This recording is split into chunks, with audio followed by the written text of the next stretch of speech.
माँ दुर्गा का आज कात्यायनी स्मरण छठ वाले पूरे भारतवासियों को, संपूर्ण विश्व को यमुना महारानी भूमंडल पर आई थी। जैसे गंगा पृथ्वी पर आई थी, ऐसे ही यमुना महारानी भी आज ही के दिन, आज यमुना छठ भी है, माँ दुर्गा का आज कात्यायनी स्मरण छठ वाले।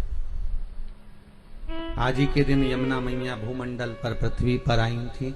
यमुना जी के प्रागट्य उत्सव की, जन्म उत्सव की, यमुना जी के पृथ्वी पर पधारने की सभी भारतवासियों को बहुत बहुत बधाई हो। श्याम सुंदर श्री यमुने महारानी की जय। माँ यमुना आपके जीवन का सुख प्रदान करे। आज पूरे भारत की भूमि पर आज का जो दिन होता है, नवरात्रि का जो छठा दिन होता है, यमुना महारानी के प्रागट्य का रहता है। इसलिए छठे दिन के पहले पंचमी, छठ और सप्तमी, ये 3 दिन ऐसे रहते हैं कि इस बीच में जो माता कात्यायनी का दिन होता है और यमुना जी का प्रगट दिवस होता है, इस दिन जैसे एक नदी का संचार भूमंडल पर आता है, तो थोड़ा ना थोड़ा प्रत्येक देश में, प्रदेश में चारों तरफ थोड़ा थोड़ा हवा का संचार रहता है। थोड़ा थोड़ा ऐसा लगता है कि मौसम चेंज हो रहा है, पानी के छींटे जैसा रहेगा, थोड़ा हवा का संचार बना रहेगा। ये सब क्रम रहता है, जो नियम बना हुआ है शास्त्रों का वैसा। क्योंकि पटरानी जब यमुना देवलोक से उतर कर इस मृत्यु लोक में आती है, तो उसका एक आदर, उसका एक सम्मान, उसका एक सत्कार होता है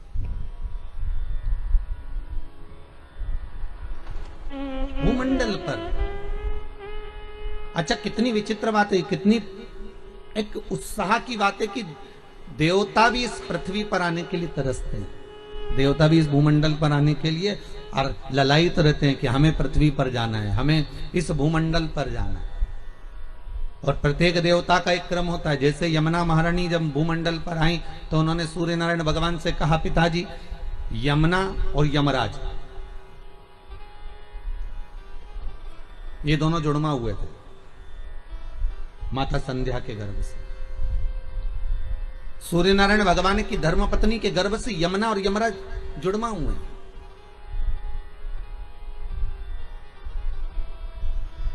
बस मात्र कुछ मिनट का अंतर है यमुना और यमराज में।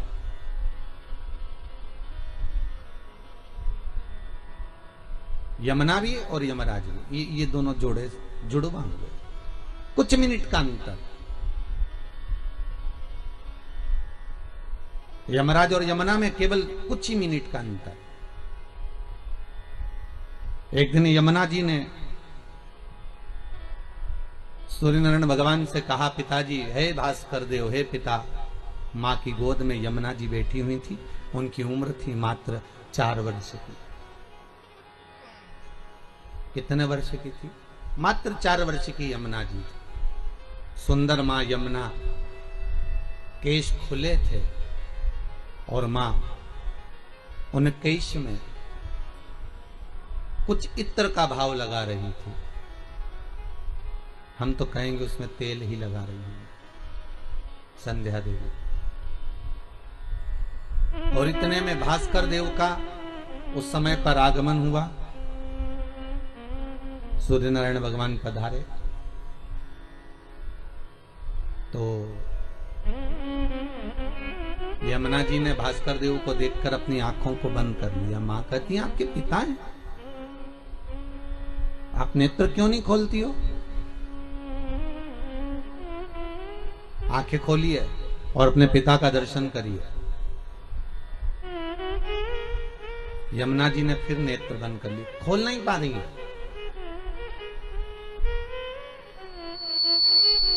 यमुना जी नेत्र नहीं खोल पा रही है। और यमराज, वो भी 4 वर्ष का है। कुछ क्षण की, कुछ ही मिनट की मात्र एक दूसरे में विलंब रहा होगा जन्म में। महाराज, कालिंदी चरित्र जो गाया जाता है, कालिंदी चरित्र जो वर्णन किया जाता है, उस कालिंदी चरित्र में आता है कि यमुना कुछ ही मिनट की दूरी पर, और यमराज आया, और यमराज आकर पिता की गोद में सम्मुख में पिता के सामने खड़ा हो जाता है और पिता को निहारता रहता है, दोनों आंखें खोल कर। पर यमुना नेत्र नहीं खोलती।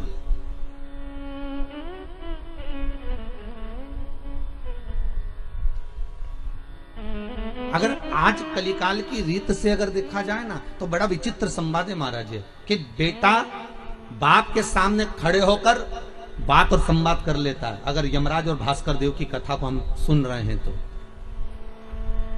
यमराज और सूर्य नारायण की कथा, बाप और बेटे की कथा सुन रहे हैं तो यमराज स्वयं सूर्य नारायण भगवान के सामने खड़े होकर बात कर रहा है। मतलब यह सिद्ध है कि बेटा बाप से बात कर सकता है, बेटा बाप के सामने बोल सकता है, बेटा बाप के सामने चिल्लाकर भी बात कर सकता है, बेटा बाप को आंख भी दिखा सकता है, बाप बेटे से बात संवाद कर सकता है, बाप बेटे को चिल्ला सकता है। ये सामने हो रहा है। पर एक घर की जो बेटी है, घर की जो कन्या है, घर की जो छोटी लाडली पुत्री है, उस बेटी का नियम देखिए कितना प्रबल है कि वो अपने बाप को भी देखकर आंख बंद कर लेती है कि मेरा पिता खड़ा है तो मुझे मर्यादा में रहना चाहिए। मेरा बाबुल खड़ा है, मेरा पिता खड़ा है, तो बेटी मर्यादा में आ जाती है, बेटी मौन हो जाती है, बेटी नेत्र बंद कर लेती है। बेटी अगर पिता बैठे हैं तो वहां से साइड में से निकल कर चली जाएगी। बेटी बाप के सम्मुख में नैन नहीं मिलाएगी, बाप के सामने खड़े होकर जीवान नहीं चलाएगी, बेटी बाप के सामने खड़े होकर अपशब्द नहीं कहेगी। शंभु शरणे मांगू घड़ी दुख दया करी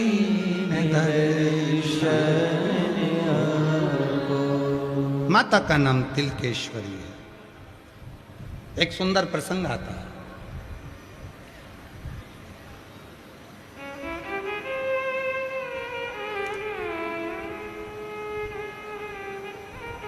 बड़ा सुंदर भाव शिव महापुराण का वर्णन किया। एक रेविका नाम की शिवजी की परम भगत थी, पर वो जितना शिव का गुणगान करती थी उतना वो देवी का गुणगान करती थी। महाराज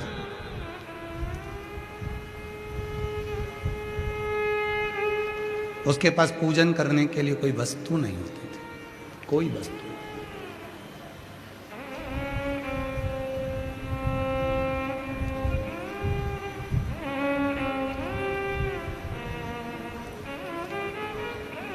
माँ जगत जननी अम्बा जगदम्बा जगत धात्री दुर्गा भवानी माँ पार्वती जी शिव जी की साधना में डूबी हुई थी, और उसी समय ये रेविका पार्वती जी की साधना में डूबी हुई थी। रेविका की भक्ति बड़ी प्रबल थी। जैसे भगवान शंकर को शीतल जल पसंद है, वैसे ही जगत जननी दुर्गा भवानी को भी शीतल जल पसंद है। क्या चाहिए माता रानी को? दुनिया के लोग कहते हैं देवी जी के लिए चुंदड़ी चाहिए, देवी जी के लिए सुहाग सामग्री चाहिए, देवी जी के लिए पुष्प चाहिए, देवी जी के लिए गजरा चाहिए, देवी जी के लिए भोग चाहिए, देवी जी के लिए सीरा चाहिए, पूड़ी चाहिए, हलवा चाहिए, माता रानी के लिए ये चाहिए वो चाहिए। पर याद रखना, शिव महापुराण की कथा कहती है जिस लड़का लड़की की शादी ना हो, 25-30 साल के हो गए, 32 साल के हो गए, 40 साल के हो गए, तो भी विवाह नहीं हो रहा, उसको एक नियम बना लेना चाहिए। नीम के पेड़ के नीचे घर में से एक लोटा जल भरकर नीम के पेड़ में चढ़ाना प्रारंभ कर दो। जो कुल की देवी होती है वो स्वयं मातृ शक्ति शीतलता धारण कर कर उसका मंगल विवाह कराई देती है। यहाँ तो ठीक है, अपन लोग इधर राजस्थान और मध्य प्रदेश और उत्तर प्रदेश और अपन सब इस उत्तर साइड के निवासी हैं, पर यदि दक्षिण में जाएंगे ना तो दक्षिण में देवी जी के मंदिर से ज़्यादा नीम के पेड़ की पूजन होती है, माँ दुर्गा भवानी के रूप में, माँ आदिशक्ति के रूप में। माँ नीम के पेड़ को ही देवी माना जाता है, नीम के वृक्ष को ही माता माना जाता है। माता की पूजन ही नीम के वृक्ष पर। भले 25 साल हो गए, 30 साल हो गए, 35 साल हो गए, 40 साल हो गए, विवाह नहीं हो रहा है, रोज एक नियम बनाओ। शंकर जी के मंदिर तो जाते ही हो जल चढ़ाने के लिए, एक लोटा जल और ले जाओ, नीम के पेड़ में डाल के आओ, मंगल विवाह के लिए। देवी को क्या प्रिय है? माता रानी को क्या प्रिय है? शिव जी को क्या प्रिय है? शंकर भगवान को एक लोटा जल, उसी तरह माता को भी एक लोटा जल। अभी नवरात्रे चल रहा है, आप में से कई माताएं ऐसी होंगी जब माता रानी के मंदिर जाती होंगी, एक थाली में पीतल की मूर्ति रख देते होंगे, उसमें जल चढ़ाती होंगी। कई माता ऐसी होंगी जो जल चढ़ाने के लिए माता के मंदिर जाती होंगी अभी नवरात्रे में। आप में से कई माता ऐसी होंगी जो शीतला सप्तमी के दिन माता को एक लोटा जल चढ़ाने के लिए जगत जननी के मंदिर पहुंची होंगी शीतला सप्तमी पर, शीतला अष्टमी पर गई होंगी।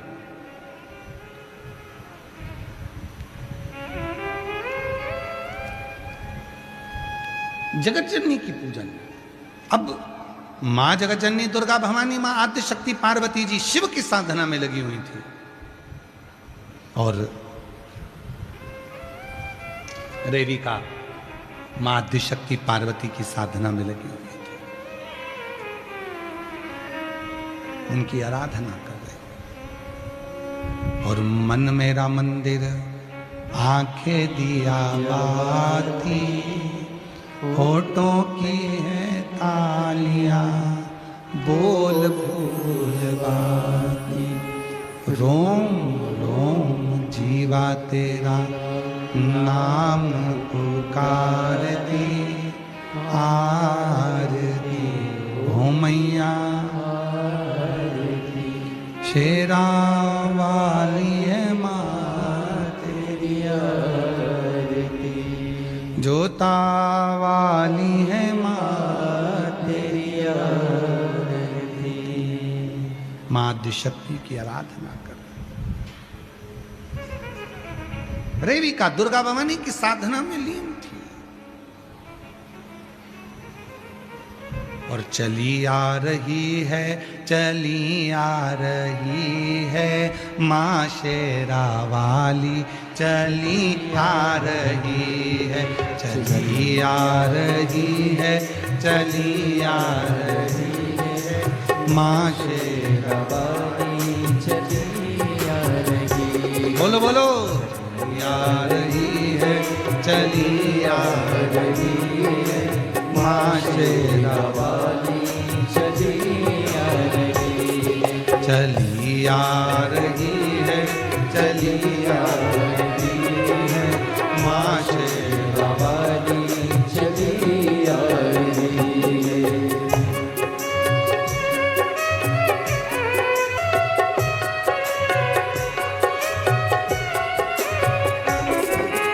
अंधों को आंखें, कोड़ियन को काया, अंधों को आंखें, कोड़ियन को काया, ओ अंधों को आंखें, कोड़ियन को काया, अंधों को आंखें, कोड़ियन को काया।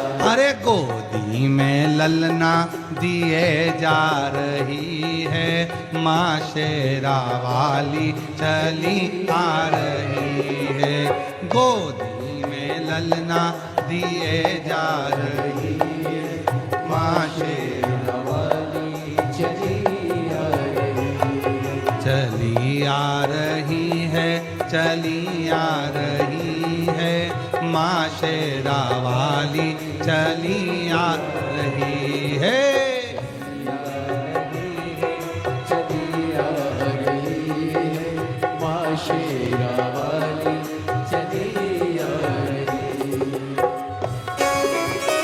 अंधों को आंखें, कोड़ियन को काया, अंधों को आंखें, कोड़ियन को काया, ओ अंधों को आंखें, कोड़ियन को काया, अंधों को आंखें, कोड़ियन को काया, ओ निर्धन को माया दिए जा रही है माँ शेरा वाली, चली आ रही है, निर्धन को माया दिए जा रही है माँ शेरा वाली, चली आ रही है, चली आ रही है, चली आ रही है माँ शेरा वाली, चली आ रही है।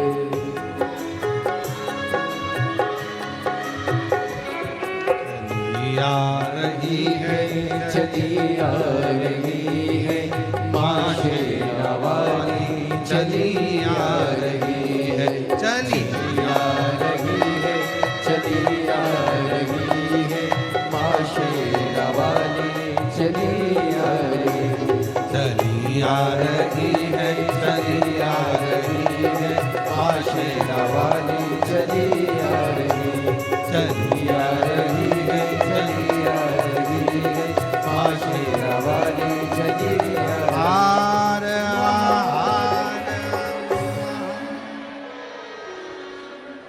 अपने स्थान पर बैठकर बाबा देव अधिदेव महादेव से अपने मन का भाव हृदय से प्रार्थना करें, विनय करें, निवेदन करें, विनती करें। भाव से बाबा को अपने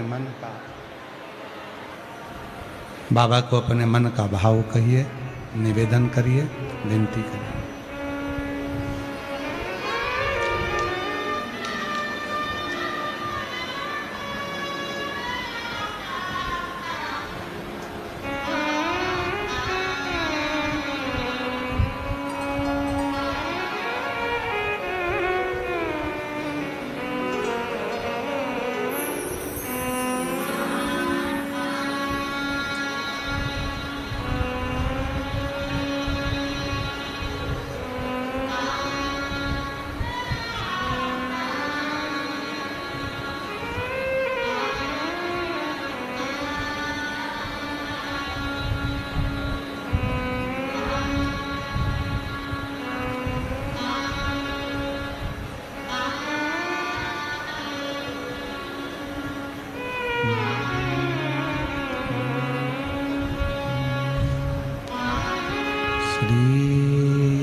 शिवाय नमस्तु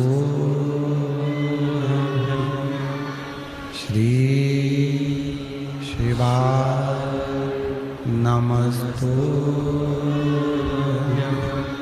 श्री शिवाय नमस्तु श्री शिवाय नमस्तु श्री शिवाय नमस्तु भोला सब दुख काटो मारा, ओ भोला सब दुख काटो मारा। शिव शंकर जपूं तेरी माला, भोले बाबा जपूं तेरी माला, भोला सब दुख काटो मारा, ओ भोला सब दुख काटो मारा। वेश है मंगल मंगलकारी, वेश है मंगल मंगलकारी, शमशान वासी हमारा, शमशान वासी हमारा, ओ भोला सब दुख काटो मारा, ओ भोला सब दुख काटो मारा।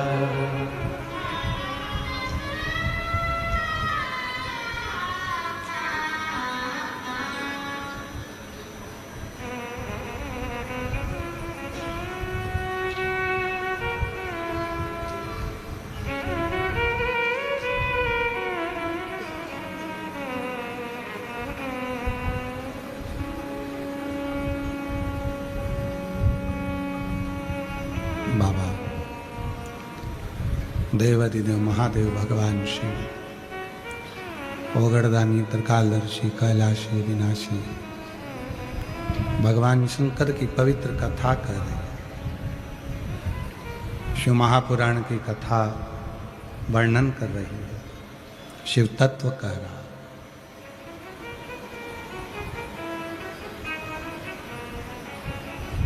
शिव जी की पवित्र कथा, बाबा देवाधिदेव महादेव का पवित्र चरित्र, रेविका का चरित्र कह रहा। शिव साधना में मां पार्वती जी लगी हैं और रेविका मां जगत जननी दुर्गा भवानी की साधना में लगी हैं। कुछ नहीं है उसके पास।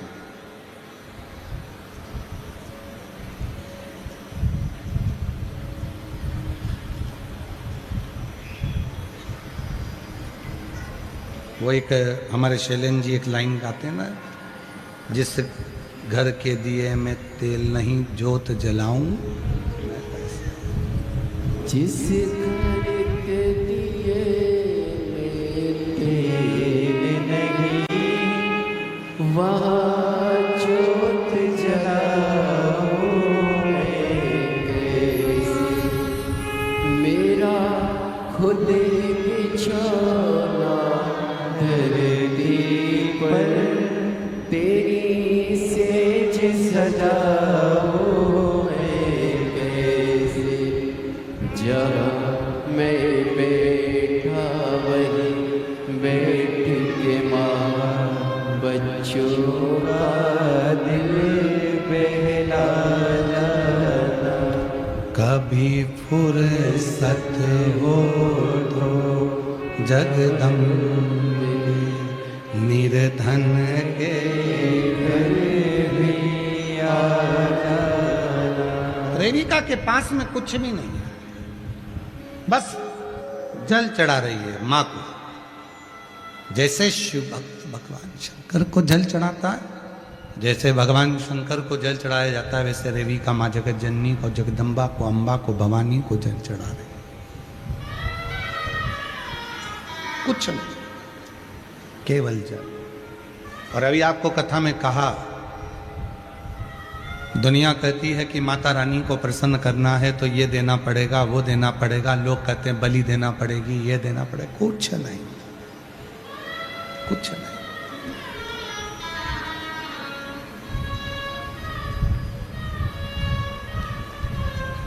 कितने भी पापी हो, कितना भी गलत काम कर लिया, कितना भी बेकार काम कर लिया, तो भी शंकर के मंदिर में जब आप जल चढ़ाने के लिए जाते हो, शिव शक्ति के रूप में और शक्ति शिव के रूप में उस जल को स्वीकार कर लेते हैं,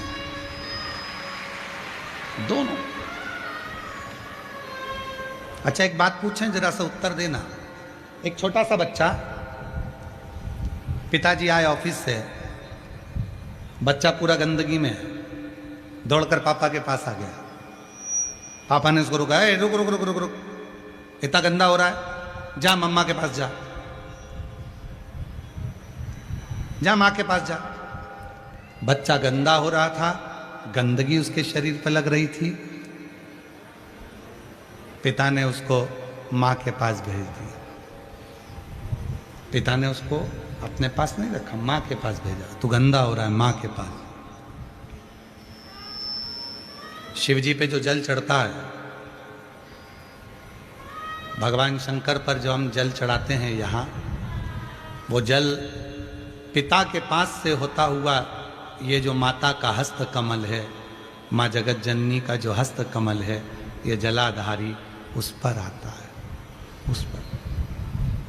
बच्चा गंदा है, पिता ने उसको निकाला, चल जा माँ के पास जा, इतनी गंदगी लग रही तेरे शरीर में, जा।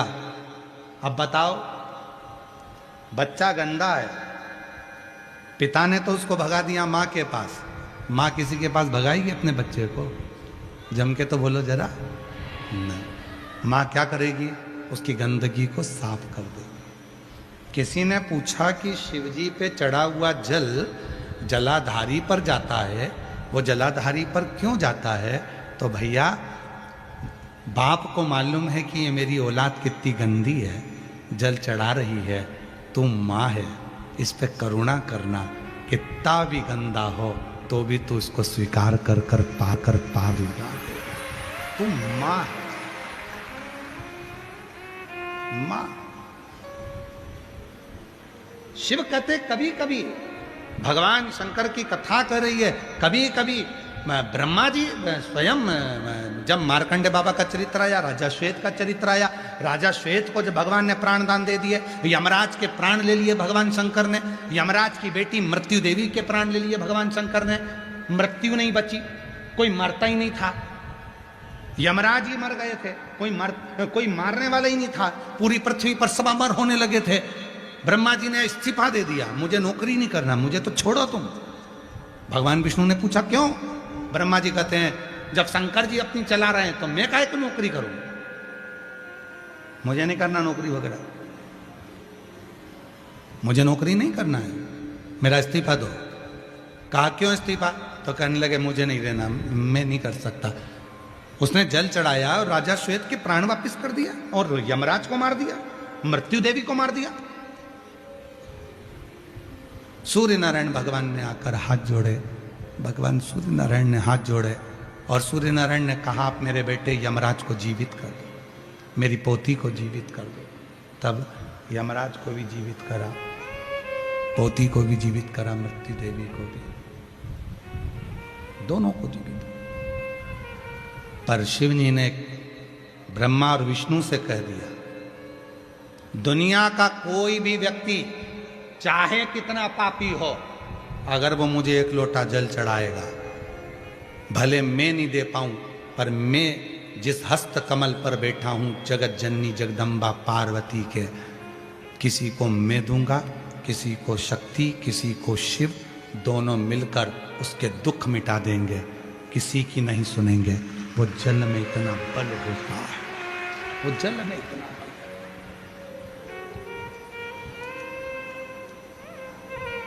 किसी देवता को अलग अलग जल चढ़ाने की जरूरत ही नहीं है। जो शंकर भगवान को जल चढ़ाना प्रारंभ करता है, राम जी को भी जल मिलता है, कृष्ण जी को भी जल मिलता है, पितरों को जल मिलता है, आहूतों को जल मिलता है, वासुकों को जल मिलता है, सर्पों को जल मिलता है, किन्नरों को जल मिलता है, गंधर्वों को जल मिलता है, अप्सराओं को जल मिलता है। जो जल तुम शिव जी पे चढ़ा रहे हो वो जल सब देवताओं को प्राप्त हो, और उस जल की महत्वता बड़ी से अपने भाव को व्यक्त करता। रेवी कहा देवी की आराधना करती, कुछ नहीं उसके पास, कुछ भी, कुछ नहीं, केवल बेलपत्र। देवी की साधना में भी, और फिर निवेदन करें दो देवी का नाम स्मरण करिएगा। फिर से बोलेंगे कौन सी दो माता हैं? एक, आवाज नहीं आई, जम के बोलो, अर्पणा।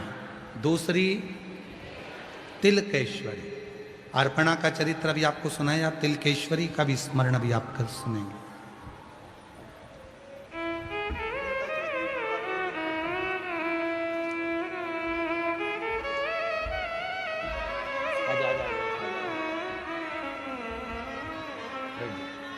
क्या नाम है? आदित्य। सुनीता चौधरी, ये बेटा 7 साल तक बोल नहीं पाया, आखिरी में क्योंकि ड्यूटी पर रहती थी तो विद्याधर नगर कथा में बेटे को नहीं ला सकी थी, पर वहाँ की मिट्टी को अपने बेटे पर लगाना और सीहोर गई, वहाँ का रुद्राक्ष का जल देना प्रारंभ करा। अब 7 साल के बाद बेटे की आवाज आई है। माइक दीजिए, जोरदार ताली बजा दो। क्या नाम है? आदित्य। आदित्य। श्री शिवाय नमस्तुभ्याम आता है? बोलो। शिवाय नमस्तुभ्याम। हर हर बेटे की 70% आवाज वापिस आई है, जो बिल्कुल नहीं बोल पाता था। जोरदार ताली बजा।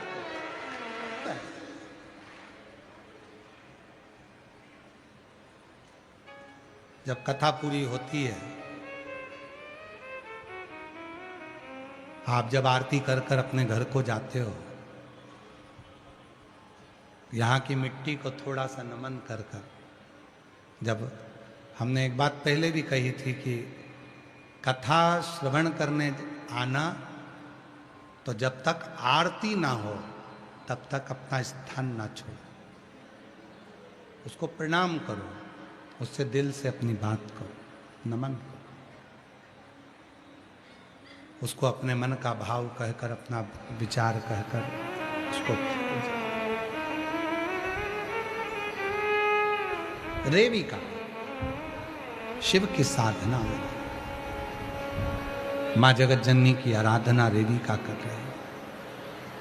और रेविका जब माता की आराधना में डूबी, उसके पास कुछ भी पूजन के लिए, साधना के लिए, स्मरण के लिए चढ़ाने को कुछ भी नहीं, कुछ भी।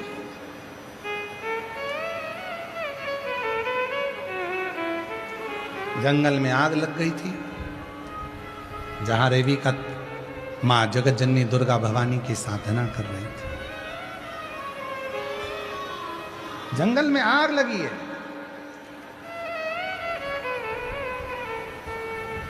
रेविका मां आदिशक्ति जगत जननी दुर्गा भवानी की साधना में लीन है। पत्तियां, जंगल की जो जली हुई पत्तियां थी वो रेविका के पास आती, मां मेरे पास कुछ भी नहीं है तेरे को समर्पण करने के, कुछ भी। जली हुई पत्तियां भी जो बाजू में आती वही उठाकर मां को समर्पित कर देती, वही।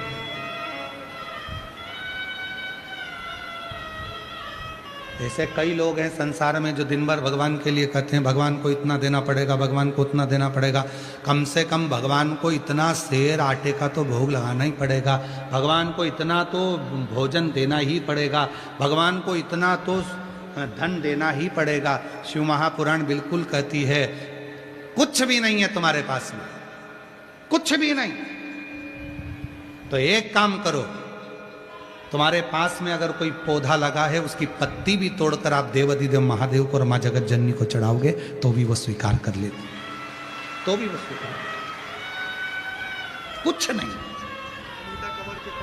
18 साल से नौकरी लगी सर, 18 साल से तैयारी कर रहा था मामा की एकादशी, महादेव की बहुत पूजा की। 18 साल से सरकारी नौकरी की तैयारी कर रहे थे और आज बाबा की कृपा से 18 साल बाद बाबा की कृपा से सरकारी नौकरी लगी। जोरदार ताली बजाओ। शिव तत्व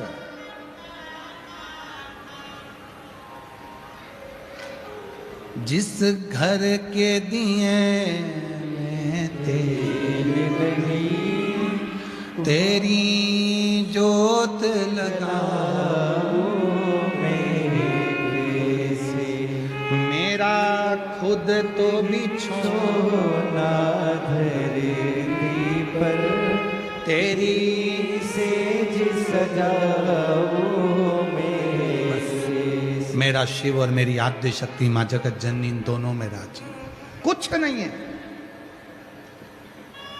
2 हाथ, एक मस्तक, मीठी वाणी, दिल, हृदय, ये तो है ना। दे दो मां को, दे दो शिव को, प्रयास करना। आज फिर कह रहे हैं, जो पहले कहा था आज फिर कहकर जा रहे हैं। शरीर के अंदर बच्चादानी में कोई पुरुष कोई नारी के शरीर के अंदर कितनी भी गांठ हो जाए, डॉक्टर का इलाज करवाना चालू करो और 1 लोटा जल ले जाकर, जो ध्यान देना, 1 लोटा जल ले जाकर जो शिवलिंग है, और शिवलिंग की जो जलाधारी है, ये जो गोल जलाधारी है, चौकोर जलाधारी है, षडाकर जलाधारी है, जो भी जलाधारी शिवजी के शिवलिंग की जो जलाधारी है, अगर तिलकेश्वरी माता का नाम लेकर, फिर से बोलो कौन सी माता? तिलकेश्वरी।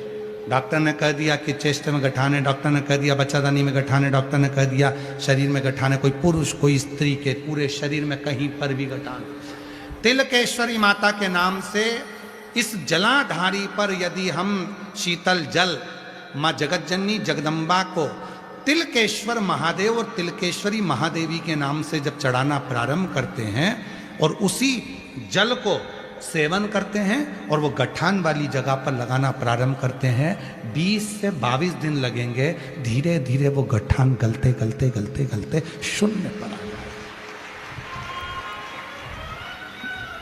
2 देवता का नाम स्मरण करिएगा, कौन कौन से? तिलकेश्वर महादेव और तिलकेश्वर महादेव, तिलकेश्वरी माता और तिलकेश्वर,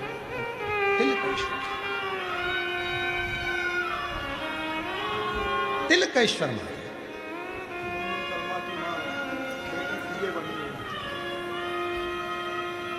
रोते नहीं माँ, रोते नहीं, खुश हो जा, अब तो बेटी सीए बन गई, अब क्या रोना, आ उधर आजा, रोते नहीं।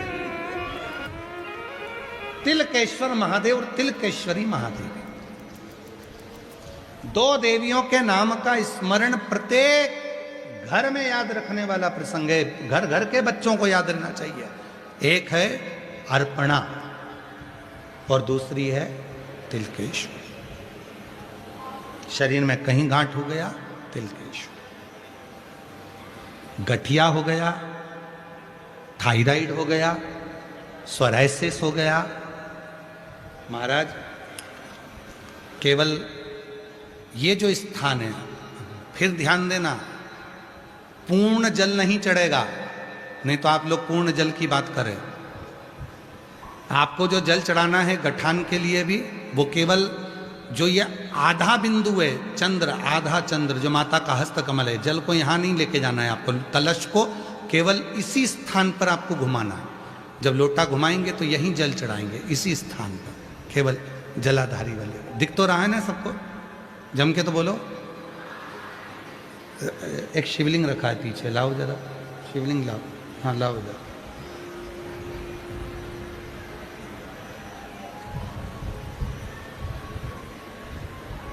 ये स्थान देखिए, ठीक है, अब आप लोगों को समझ में आ जाएगा, ठीक है। तिलकेश्वरी माता का जब नाम लेकर जो जल चढ़ाएंगे, तो जैसे ये अपना कलश है, कलश से जल चढ़ाएंगे तो यहां से चढ़ाएंगे और यहीं तक जाएगा, फिर जल चढ़ाकर यहीं से यहीं पर उस जल को समर्पित करते रहेंगे, तिलकेश्वरी माता का नाम लेकर, तिलकेश्वर महादेव का नाम लेकर। और नीचे कटोरी लगाकर रखें, उस जल को उसमें झेल कर लाएं और उस जल का सेवन करें। उसी तरह यदि थायराइड है, सोराइसिस है, या शरीर से जुड़ी हुई कोई भी तकलीफ अपने शरीर में आती है, तो दुर्वा, सप्त दुर्वा 7 स्थान पर ऐसे रख दें और उसी जल को फिर चढ़ाएं। उसी 7 दुर्वा को लेकर आ जाएं, एक एक दिन तक एक एक दुर्वा को खाना प्रारंभ करो, फिर थायराइड की जांच करवाओ। 8 दिन 15 दिन के बाद आपको मालूम पड़ेगा कि थायराइड कंट्रोल में आ गया और आपका शरीर अच्छा काम करना प्रारंभ करेगा। सोराइसिस वालों के लिए भी विशेष। कौन सी देवी? जम के बोलो, तिलकेश्वरी माता। वर्णन आया है शिव महापुराण में, रेवी का क्या समर्पित करें, क्या आदेश है, साधना कर रही है, जो मिला वो समर्पित कर रही है, जो मिले। कभी कोई देवी देवता नहीं कहता कि मुझे इतना देना, कोई देवता नहीं कहता। शिव महापुराण की कथा तो यहां तक कहती है कि भगवान शंकर कभी नहीं बोले आपसे कि आप मुझे इतना दीजिए। आप तो अपना भाव, अपना दिल, हृदय दे। रेविका ने साधना करी, शिव प्रसन्न हो। जो रेविका ने जले हुए पेड़ की पत्तियों का अंश भी दिया है, वो भी शिव ने माँ जगत जननी को स्वीकार करने को कहा। और शिव जी, ध्यान दें, कभी कभी आप लोग जब पार्थिव शिवलिंग का पूजन करते हो ना, पार्थिव पूजन करते हो, तो पार्थिव शिवलिंग का जब पूजन करते हो तो कभी कभी काले तिल शिव जी को चढ़ाते हो। बोलो, चढ़ाते हो कि नहीं चढ़ाते हो? चढ़ाते हो ना। क्यों चढ़ाते हो? हमारे शरीर में और हमारे घर के अंदर कोई रोग बड़ा यदि प्रवेश कर रहा है तो वो रोग प्रवेश ना करे, रोग प्रवेश। आजकल बहुत सारे लोग ऐसे हो गए कि जो काला तिल है वो ज्यादातर शिव जी की शिवपिंडी पर, शिवलिंग पर जाकर चढ़ाते हैं। पर शिव पुराण कहती है कि पार्थिव शिवलिंग जब बनाओ तो काला तिल जरूर चढ़ो। पार्थिव शिवलिंग, मंदिरों में जाकर काला तिल चढ़ाने की जरूरत नहीं है। मंदिर में तो अगर आप एक तिल की दाना, केवल एक काला तिल भी अगर समर्पित कर देते हो तो बहुत है। एक चावल का दाना भी समर्पित कर देते हो तो बहुत है। पर जब पार्थिव पूजन कर रहे हो, पार्थिव शिवलिंग का निर्माण कर रहे हो, किसी रोग के लिए, बीमारी के लिए, कोई दुख के लिए, कोई तकलीफ के लिए, तो उसको, हमारे जैसे शरीर में तिल की महत्वता होती है ना, सबके शरीर में तिल है। स्वयं भगवान देवादिदेव महादेव ने भी माता पार्वती को तिलकेश्वरी कहा है, क्योंकि उनके शरीर पर तिल का स्मरण करा। जो पत्तियां जल गई थी, वो जली हुई पत्ती जो चढ़ाई गई देविका ने, जो चढ़ाई, उसके कारण पार्वती को तिलकेश्वरी कहा गया। और कितना महत्व है तिल का। पीठ पर अगर तिल होता है तो गुस्सा आता है, गालों पर यदि तिल होता है तो सुख समृद्धि देता है, हाथ पर अगर तिल देता है तो अन्नपूर्णा देता है, हथेली पर अगर तिल होता है तो हमको वैभव लक्ष्मी देता है, और महाराज पैरों पर अगर तिल होता है तो अटल लक्ष्मी का निवास देता है। कितना तिल का महत्व हमारे यहां कहा है, कितना तिल।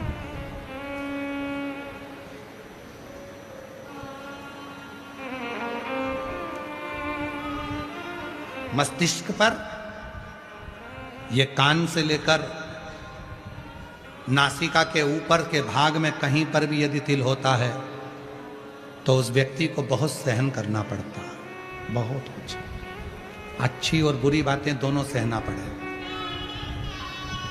बहुत कुछ सहना पड़े। तिलकेश्वरी माता का स्मरण शिव महापुराण की कथा वर्णन करती है। शिव जी स्वयं आनंद के साथ अर्पण और तिलकेश्वरी का स्मरण करा। शिव केवल एक भक्ति के बल पर, जैसे रेविका ने भगवान शंकर को प्राप्त करा, उसमें क्या दिया भगवान को, क्या प्रदान करा, कुछ भी नहीं। क्या भगवान को देती है रेविका, कुछ नहीं। क्या मां जगत जननी को देती है रेविका, कुछ नहीं, केवल एक जली हुई पत्ती का भाव। तुम महादेव नमन चरणों में स्वीकार कीजिए, सबका किया है मेरा भी उद्धार कीजिए, उद्धार कीजिए। हे त्रिपुंडधारी, हे शूलधारी, चरणों में तेरे बाबा जी पावन है चारों धाम। चरणों में तेरे बाबा जी पावन है चारों धाम। तेरी देव करते वंदना, पूजे सीतारा, हो जाए पूरी कामना, हो जाए पूरी कामना।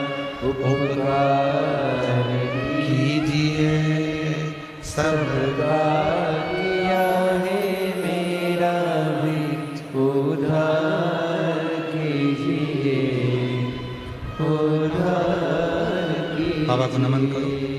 8 वर्ष के बाद हुआ है, एक बार जोरदार ताली बजाकर स्वीकार। प्रणाम करो, प्रणाम करो बाबा को। नमन ले लो।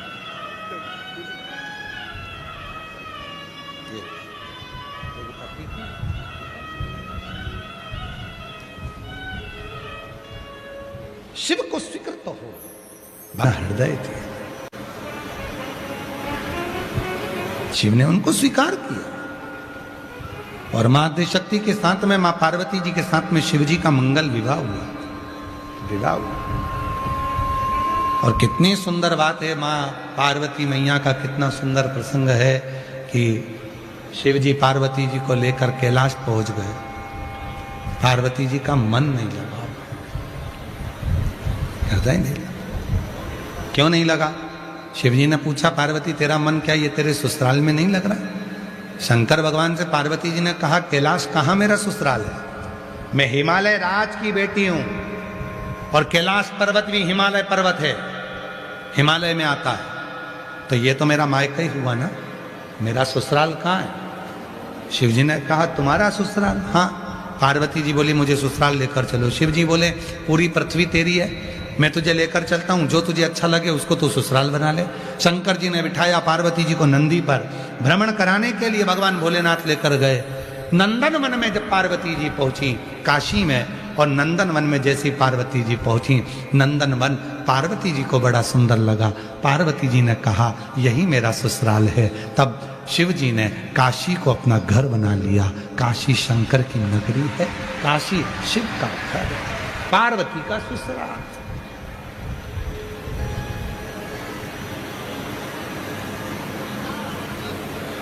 तो जितना शिव काशी में रहते हैं उतना ही मां जगत जननी पार्वती जी भी काशी में निवास करती हैं। अन्नपूर्णा मां जगत जननी जगदम्बा अम्बा पार्वती जी भी काशी में निवास करती हैं, अन्नपूर्णा के लिए काशी। महाराज कल कथा में वर्णन किया था कि शिव की पूजन के लिए कोई उम्र की जरूरत नहीं होती, और शिव की पूजन के लिए कोई समय की जरूरत नहीं होती।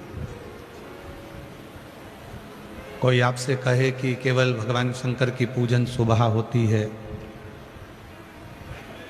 दोपहर में होती है, या शाम को प्रदोष काल में होती है, या रात्रि को होती है,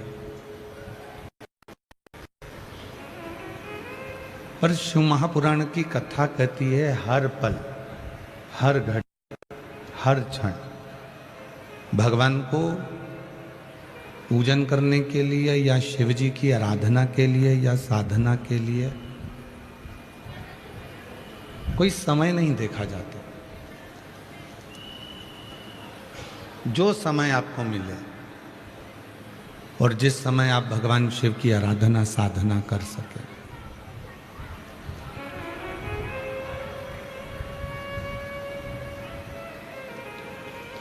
शिव साधना के लिए समय ना देखें, शिव साधना के लिए अगर देखें तो अपना मन का भाव देखें।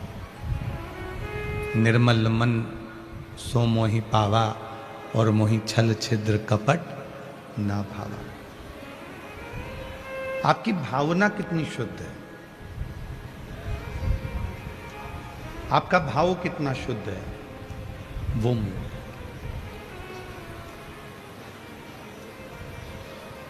एक प्रसंग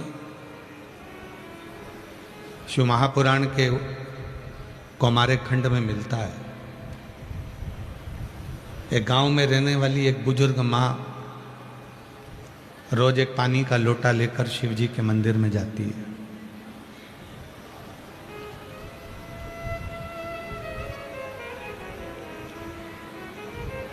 एक बार उसका शरीर थोड़ा सा कष्टप्रद हो गया, उसको रोग लग गया, बुखार आ गया, बीमार हो गई। अच्छा, कई लोग कहते हैं कि भगवान तुमने हमको ये दुख दे दिया, ये तकलीफ दे दी। कोई बीमारी आई और कोई रोग आ गया, कोई बीमारी आ गई, तो भगवान को दोष ना दीजिए, बल्कि विचार करो कि हमने पूर्व में कोई ऐसा कर्म करा होगा जिस कर्म के कारणवश आज हमको ये शरीर में भोगना पड़ रहा है। अब भगवान को दोष नहीं देना है। कई लोग कहते हैं कि तू तो भगवान के मंदिर जाती थी, तू तो भगवान का भजन करती थी, फिर भी भगवान ने तेरे को ये दुख दे दिया, ये तकलीफ दे दी, ये कष्ट दे दिया। ना ना,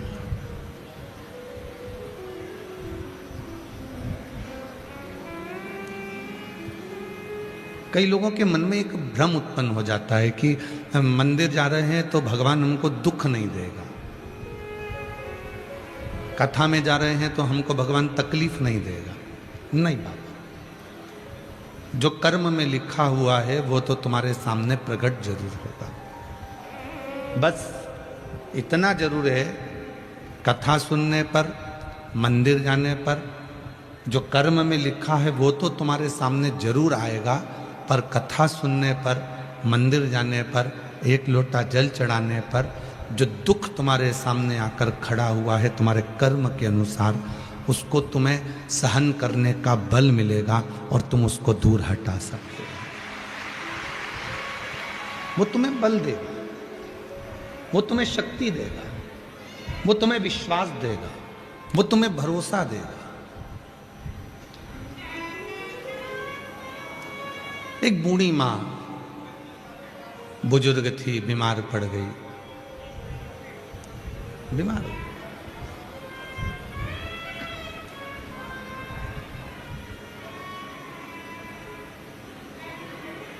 जिस पात्र से रोज भगवान को जल चढ़ाती थी वो पात्र 3-4 दिन से धुला नहीं था, साफ नहीं था। और उस पात्र को लेकर जैसे ही शरीर थोड़ा सा ठीक लगा, पात्र लेकर वो मंदिर चली गई। शिव जी के मंदिर में जैसे ही जल चढ़ा रही थी कि पुजारी जी ने उसको रोक लिया, महाराज जी ने उसको रोक लिया।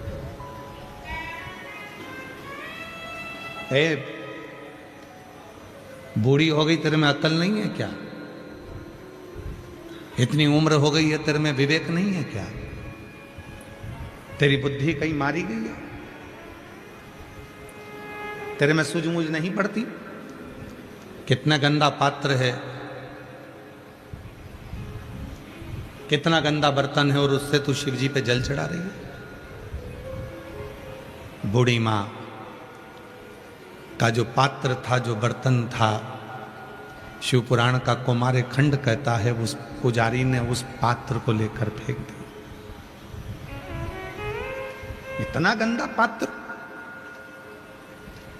इतना गंदा बर्तन, और तू उसी से भगवान को नहला रही है, उसी से भगवान को जल चढ़ा रही है। पात्र लेकर बाहर फेंका। बूढ़ी मां ने पात्र उठाया, वापिस घर जाने लगी। बाबा, मेरा शरीर ठीक नहीं था, इसलिए मैंने 2-3 दिन से इस बर्तन को साफ नहीं किया था।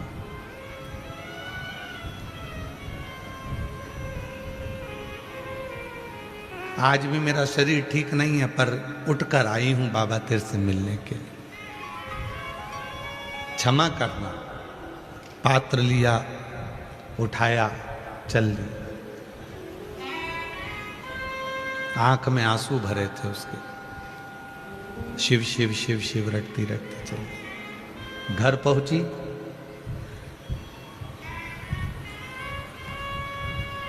एक छोटा सा बच्चा दरवाजे के बाहर कीचड़ में लथपथ दिख रहा था। शरीर में बहुत सारा कीचड़ लग रहा था, बहुत सारा कीचड़ लथपथ था, बहुत तेज तेज रो रहा था। उसके नैनों से अश्रु बह रहा था। तो बूढ़ी माँ ने उसको नमन कर कहा, बेटा तुम यहाँ कहाँ आ गए? तुम्हारी माँ कहाँ है? तुम्हारे पिता कहाँ है? तुम्हारा भाई कहाँ है? तुम्हारी बहन कहाँ है?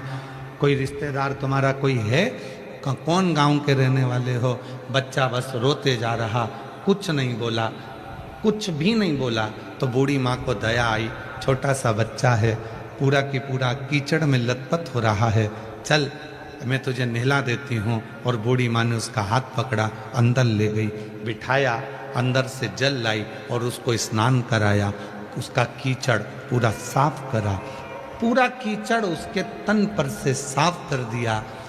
बच्चा जो अभी रो रहा था वो उठा और बूढ़ी माँ के गले लग गया और गले लगकर जाने लगा।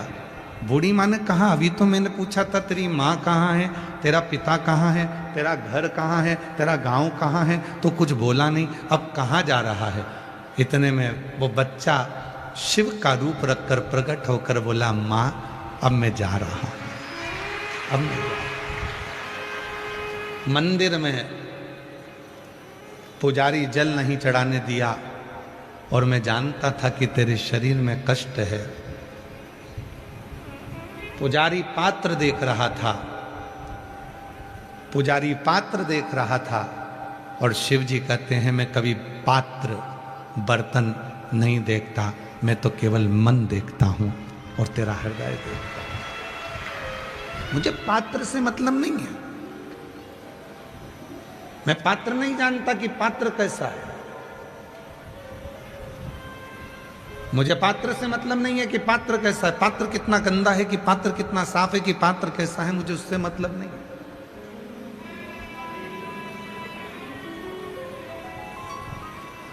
मुझे उससे मतलब नहीं है। और मुझे पात्र, मैं कभी पात्र को नहीं देखता, मैं तो केवल भाव को देखता हूं, मैं केवल शुद्ध विचारों को देखता हूं, मैं केवल शुद्ध मन को देखता हूं। यहां कई मेरी जीजियां बैठी हैं, कई मेरे जीजा बैठे हैं, कई मेरी बेटियां बैठी हैं, कई मेरे बेटा बैठे हैं, कई मेरे बुजुर्ग माँ बाप बैठे हुए हैं। हम आपसे निवेदन करें, कितना भी गंदा ये तन हो जाए, शरीर के कपड़े कितने भी गंदे हो जाएं, चलेगा। तन कितना भी गंदा हो जाए, चलेगा। चेहरा कितना भी गंदा हो जाए, चलेगा। हाथ पांव कितने भी गंदे हो जाए, चलेगा। पर मन गंदा नहीं चलेगा, मन साफ होना चाहिए। मन साफ।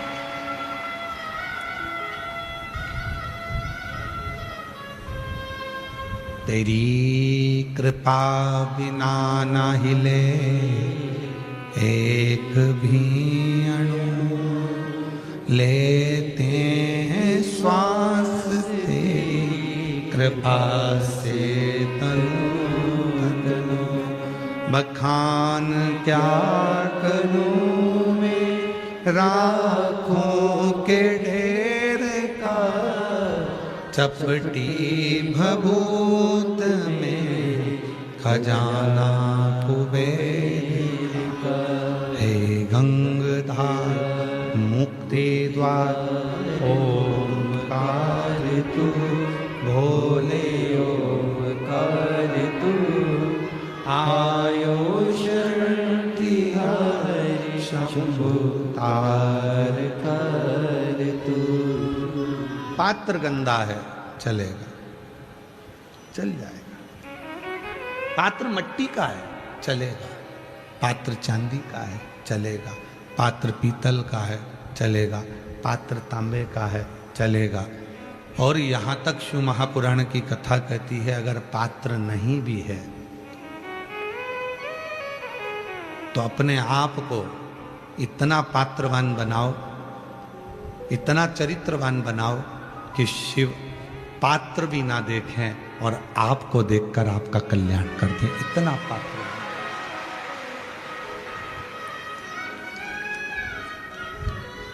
इतना पात्रवान। महाराज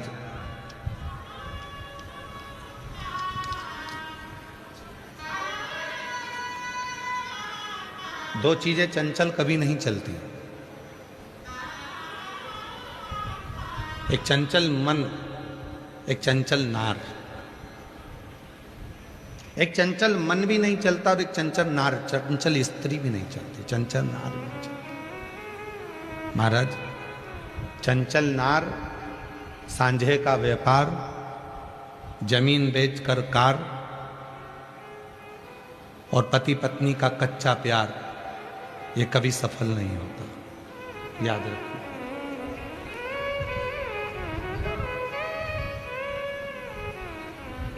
ये हमेशा दुख देता है, हमेशा तकलीफ देता है। जिस पति पत्नी में सच्चा प्यार नहीं होगा और कच्चा प्यार होगा, पूरा प्यार नहीं होगा, अधूरा प्रेम होगा, वो बहुत दिन तक नहीं चलेगा।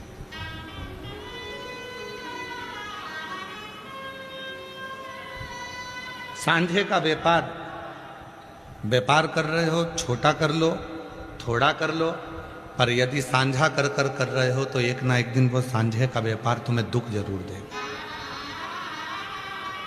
छोटा व्यापार कर लो, थोड़ा व्यापार कर लो, पर सांझे का भी जो व्यापार होता है वो दुख जरूर देता है।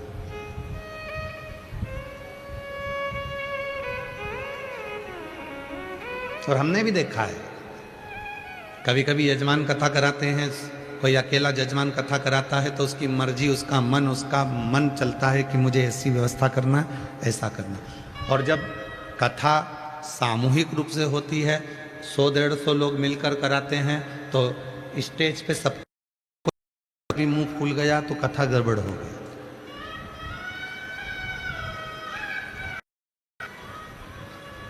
अरे गुरुजी उनकी पत्नी है, बुरा लग जाएगा, चलो आज चलो ठीक है।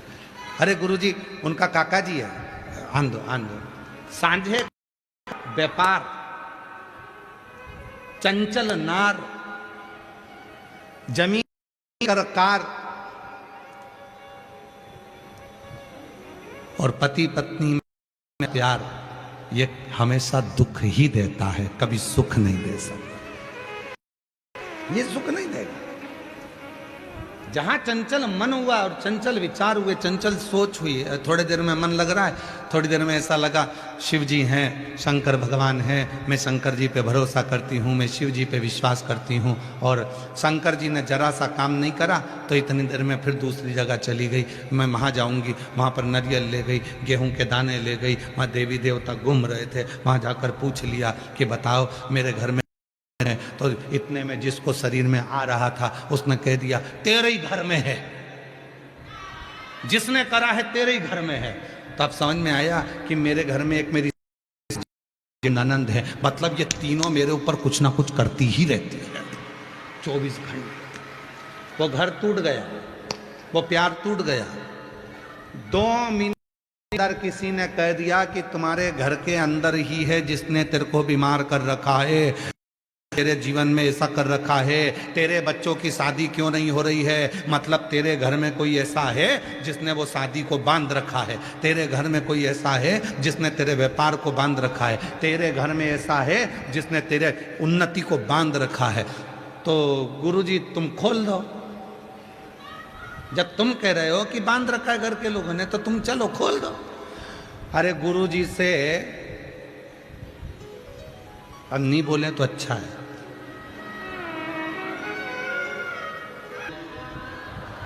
गुरु जी से सवेरे 4 बजे उनकी आंख खोलते नहीं बन रही तो दूसरे का घर क्या खाक खोलेगा? ऐसा ऐसा गुरु जी है, सवेरे आराम से 8-9 बजे ला चाय लिया ही पुआ के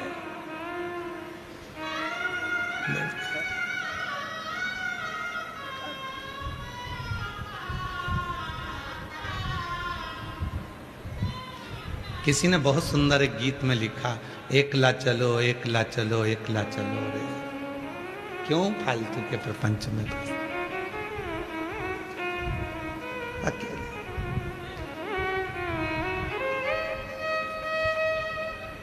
एक बार हम गया जी गए थे तो गया जी के स्टेशन पे लिखा था, हमने ये बात आशीष को कजन कितनी बार सुना दी और आशीष हमेशा कहता है गुरुजी तुम ये बात मेरे को कितनी बार कह चुके हो। गया जी के स्टेशन पे एक बात लिखी थी कि 4 मूर्खों के साथ सफर करने से अच्छा है कि अकेले सफर करो, अकेले से सिंगल, किसी की मत सुनो। जितनी जगह जाओगे उतनी जगह तुम्हारा घर तोड़ देंगे, जितनी जगह जाओगे उतनी जगह तुम्हें तकलीफ आएगी। तेरा घर तेरे घर के लोगों ने बांधा है, तेरी तरक्की तेरे घर के लोगों ने बांधी है, तेरी उन्नति तेरे घर के लोगों ने बांधी है। याद रखना, शिव महापुराण की कथा कहती है, भगवान शंकर का चरित्र कहता, शिव जी ने खुद अपनी वाणी में कहा है, पार्वती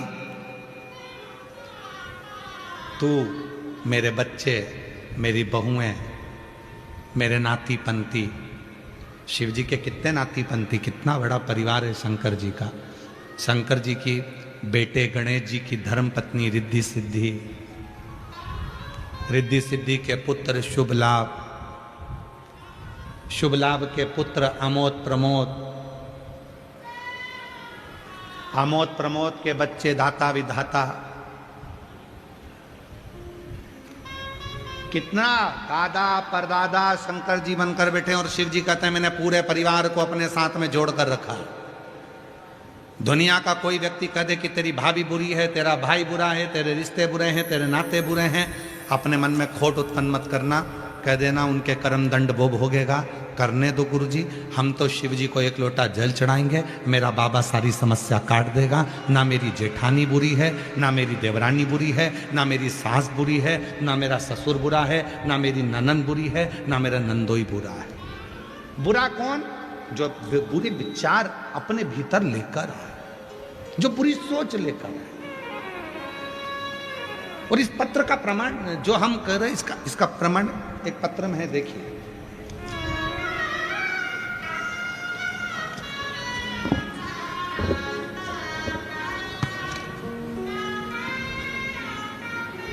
मेरा नाम पूजा गुप्ता है, मेरे पति का नाम विकास कुमार गुप्ता है।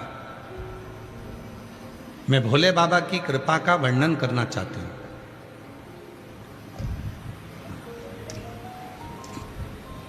गुरुजी, मेरा नाम पूजा गुप्ता, मेरे पति का नाम विकास कुमार गुप्ता। कहीं बैठे हों तो आ सकते हैं। गंगापुर सिटी, सवाई माधोपुर, राजस्थान से आए। गंगापुर सिटी, सवाई माधोपुर, राजस्थान से आए। कहीं बैठे हों तो आ सकते हैं। गुरुजी, मेरे बच्चे को जनवरी 2025 में एक बीमारी हो गई जिसमें उसके शरीर की पूरी चमड़ी सफ़ेद हो गई। उसके चर्म रोग हो गया जिससे पूरी चमड़ी उसकी सफ़ेद हो गई। गुरुदेव, डॉक्टरों का इलाज करवाया, परंतु 2 से 3 डॉक्टरों को दिखाया, परंतु कोई आराम नहीं दिखा, कोई आराम नहीं दिखा। अंत में गुरुजी और भी जगह जाकर दिखाया, सबने एक बात कही कि तेरे घर के लोग कुछ कर दिए, तेरे परिवार के लोग कुछ कर दिए, तेरे कुछ कर दिए। गुरुजी, मैंने भरोसा नहीं किया। क्या मेरे घर के लोग इतने छोटे बच्चे का जीवन नाश कर सकते हैं क्या? मैं नहीं मानी। और फिर किसी ने कहा कि तू एक काम कर, और बताने वाला कोई दूसरा नहीं था, मेरी ही जेठानी, जिस पे लोगों ने इल्जाम लगाया, वही कह दिए कि तुम एक काम करो कि तुम शिव के मंदिर जाकर 1 लोटा जल चढ़ाना प्रारंभ करो। और जेठानी ने बताया 1 लोटा जल, और मैंने जेठानी के कहने पर 1 लोटा जल चढ़ाना जो प्रारंभ करा, उस जल को लाती, बच्चे को लगा देती, सीहोर पहुंच गई। वहां से कंकर शंकर की पूजन कर कर रुद्राक्ष घर लेकर आ गई। उस रुद्राक्ष को पानी में गलाती और उस पानी को बेटे के पूरे शरीर पर लगा देती। आज मैं बाबा को धन्यवाद देने के लिए आई हूँ। गुरुदेव, मेरे बच्चे के शरीर के पूरे सफ़ेद दाग समाप्त हो गए और मेरा बच्चा अच्छा हो। मैं बाबा को प्रणाम करने के लिए।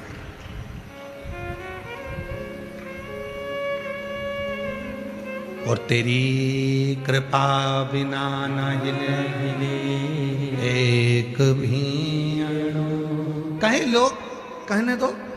दुनिया के लोग कहेंगे तेरे परिवार वालों ने कुछ करा है, दुनिया के लोग कहेंगे तेरे रिश्तेदार ने कुछ करा है, दुनिया के लोग कहेंगे तेरे उसने ये कुछ करा है। ना ना ना, तुम अपने मन में यह भाव कभी लेकर मत आना कि किसी ने तुम्हारा बुरा करा है। बुरा करने वाला संसार में कोई पैदा नहीं हुआ। अपना बुरा केवल अपन ही कर सकते हैं। जब आप गलत सोचोगे तो तुम्हारा गलत होना चालू हो जाएगा। तुम अच्छा सोचोगे, तुम्हारा अच्छा होना प्रारंभ हो जाएगा। तुम अच्छे विचार लेकर आओगे, तुम्हारा अच्छा होना चालू हो जाएगा। कोई कह दे, कितने भी देवी देवता के पास जाओ और वो तुमसे कह दे कि तेरे परिवार वालों ने करा है, तो उसके हाथ जोड़कर कहना मेरा परिवार ऐसा नहीं है, सब बहुत अच्छे हैं, बहुत सम्मान देते हैं। और परिवार के प्रति जब तुम अच्छा बोलना चालू करोगे तो तुम्हारे घर में अपने आप पॉजिटिव ऊर्जा आना प्रारंभ हो जाएगी और तुम्हारा घर अपने आप सुधरना प्रारंभ हो जाएगा। अपने कई लोग ऐसे हैं जिनके घर फूट गए। कोई ने कह दिया तेरी बहू ने तो कुछ करा है, कोई ने कह दिया तेरी सास ने कुछ करा है। बहू और सास का एक दूसरे से बैर हो गया, एक दूसरे से। इसीलिए शिव महापुराण की कथा कह रही है, पात्र गंदा होगा चलेगा, कपड़ा गंदा होगा चलेगा, चेहरा गंदा होगा चलेगा, हाथ पैर गंदे होंगे चलेगा। याद रखना, अपने कपड़े गंदे होगा चलेगा, पर मन गंदा मत होने देना, क्योंकि शिव मन से मिलता है। शिव दिखावे से या पात्र से या बर्तन से नहीं। ये तो हमने बनाया। कहां से लाऊं गंगा, कहां से लाऊं यमुना। बोलो बोलो, सब बोलो। कहां से लाऊं गंगा, कहां से लाऊं यमुना, कहां से लाऊं सरयू आपार पड़ी रे, कहां से लाऊं सरयू अपार पड़ी रे। ओ भोले तेरी हमसे ना बनी रे, शिव शंकर तेरी सेवा हमसे ना बनी रे, कहाँ से लाऊं लड्डू, कहाँ से लाऊं पेड़ा, कहाँ से लाऊं लड्डू, कहाँ से लाऊं पेड़ा, कहाँ से लाऊं बर्फी, वो शक्कर चढ़ी रे, कहाँ से लाऊं बर्फी, वो शक्कर चढ़ी रे, ओ भोले तेरी सेवा हमसे ना बनी रे, हमसे ना बनी, हमसे ना बनी रे, ओ भोले तेरी सेवा हमसे ना बनी रे, ये सामर्थ्यता हमारी नहीं कि हम शिव को रिझा लें।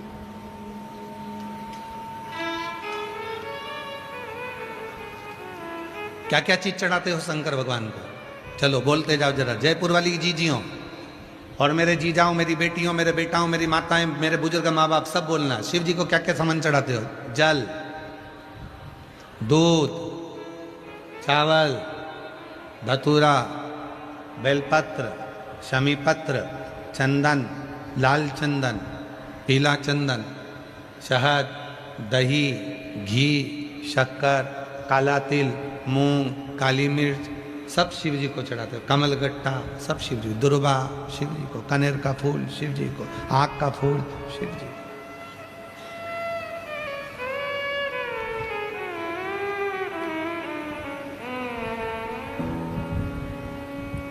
बोलो चढ़ाया कि नहीं चढ़ाया? सब कुछ जम के तो बोलो चढ़ाया। ठीक है,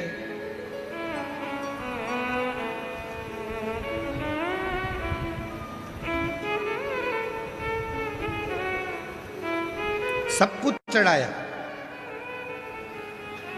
और यदि तुमने बेलपत्र चढ़ाई और विश्वास ही नहीं चढ़ाया तो वह बेलपत्र असर करेगी?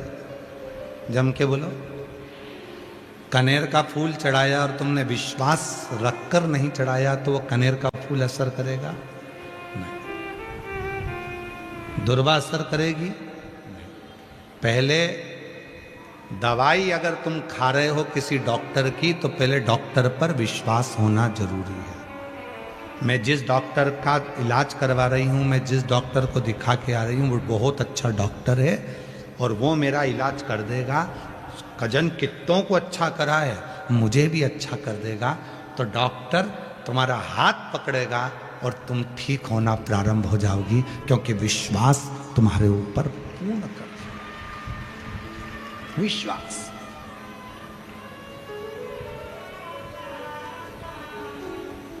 एक डॉक्टर और एक शिव, ये दोनों, शिव भी डॉक्टर है और डॉक्टर भी शिव है। हम डॉक्टर को शंकर कहते हैं और शंकर को डॉक्टर कहते हैं। इसलिए हम आपसे बार बार कहते हैं, अगर तुम्हारे शरीर में रोग आया, तुम्हारे शरीर में बीमारी आई, तुम्हारे शरीर में तकलीफ आई, तो सबसे पहले डॉक्टर के पास जाओ। डॉक्टर इलाज करेगा, डॉक्टर दवाइयां देगा, डॉक्टर जांच कराने का बोले तो जांच कराओ, डॉक्टर जैसा बोले वैसा करो। और जो दवाई तुम डॉक्टर से लेकर आओ उसे कुंदकेश्वर महादेव का नाम लेकर उस पर भरोसा कर कर खाना प्रारंभ करो, तो ये दोनों डॉक्टर तुम्हारा काम कर कर तुम्हारा शरीर ठीक कर देंगे।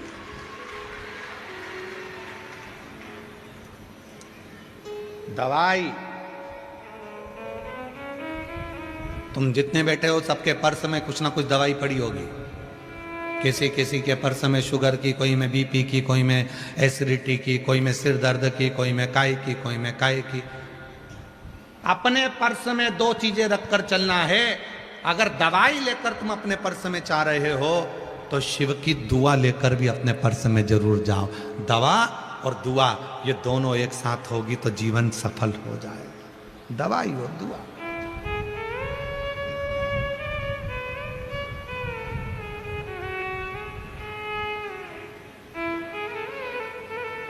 बिना दवा के और बिना दुआ के काम नहीं चलने वाला। केवल दवा दवा ले लो तो डॉक्टर भी आखिरी में कह देता है अब तो उसके हाथ में है, उसको भजो, दुआ काम आएगी।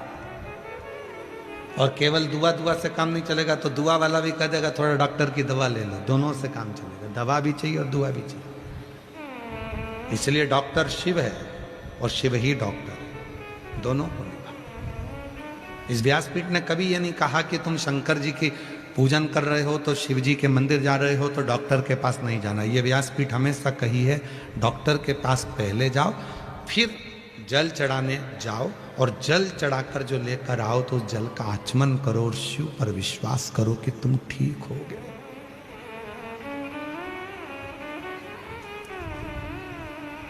एक पत्र है, अच्छा है, देखिए।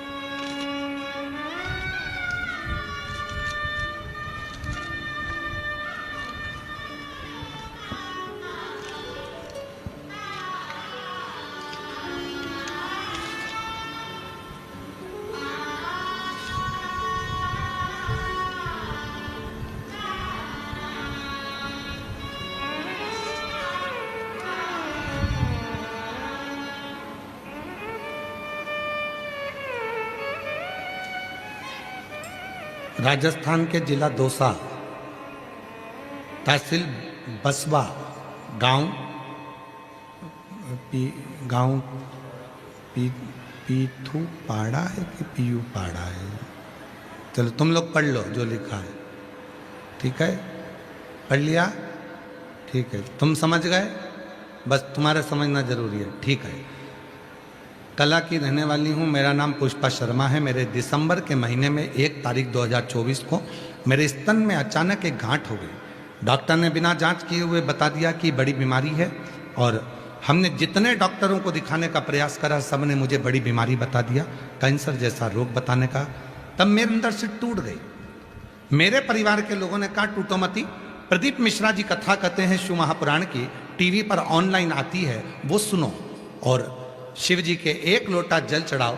मैं वही किया और फिर मैं डॉक्टर के पास गई और डॉक्टर से कहा डॉक्टर आप मेरे इस चेस्ट पर, स्तन पर जो गठान हो गई है उसके ऑपरेशन की तुम बोलते हो और तुम कहते हो कि मुझे बड़ी बीमारी हो गई। मैं कहती हूँ आप इस गांठ को निकालो और निकाल कर जांच करा लो। मेरा विश्वास कहता है मेरे साथ मेरा शंकर रहता है, मैं उसका पानी पीती हूँ, मुझे कैंसर जैसी बीमारी नहीं हो सकती। और ऑपरेशन हुआ, गांठ निकाली गई। जितने हॉस्पिटल में दिखाई थी पहले सब ने कहा था कि बड़ी बीमारी है, और गांठ निकालकर जब उस गांठ को जांच के लिए बाहर भेजा गया तो रिपोर्ट आई कि मेरे शरीर में कोई बड़ी बीमारी नहीं है, सारी रिपोर्ट नॉर्मल थी और मैं ठीक। मैं डर रही थी, पर मेरे परिवार के लोगों ने कहा वो सियोर वाला बाबा कथा करता है, पंडित प्रदीप मिश्रा जी शिव पुराण की कथा करते हैं, टीवी पर ऑनलाइन आती है, वो सुनो और शिव जी के 1 लोटा जल चढ़ाओ। मैंने वही किया और फिर मैं डॉक्टर के पास चली गई और इलाज कर। तुमने सोच लिया था कि मुझे बीमारी नहीं है, तो बीमारी नहीं थी, और तुमने सोच लिया। आप में कई माताएं ऐसी बैठी हुई हैं जो दिन भर ये सोचती हैं जरा सा घुटने में दर्द हुआ, कहीं मुझे घुटना तो नहीं बदलना पड़ेगा, मेरे जरा सा घुटने में दर्द हुआ कहीं मेरा घुटना तो नहीं बदलना पड़ेगा, मेरी लीवर में तकलीफ हो गई कहीं लीवर तो डैमेज नहीं हो गया, कहीं किडनी में तकलीफ हो गई किडनी तो बेकार नहीं हो गई, कहीं मेरे पीठ में दर्द हो गया तो मेरे कहीं गुर्रिया तो खराब नहीं हो गए।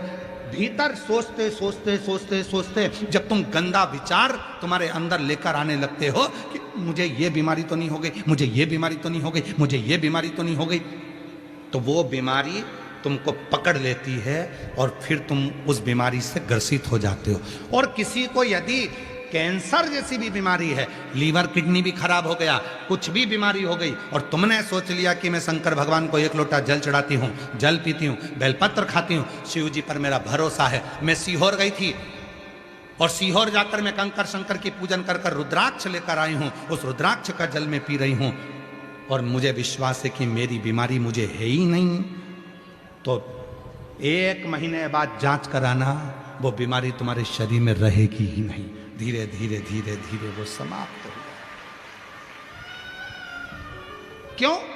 क्योंकि हम लोग भजन में तो गाते हैं पर हम उसका अनुभव नहीं करते। भजन में क्या गाते हैं? मानो तो मैं गंगा ना मानो तो बह।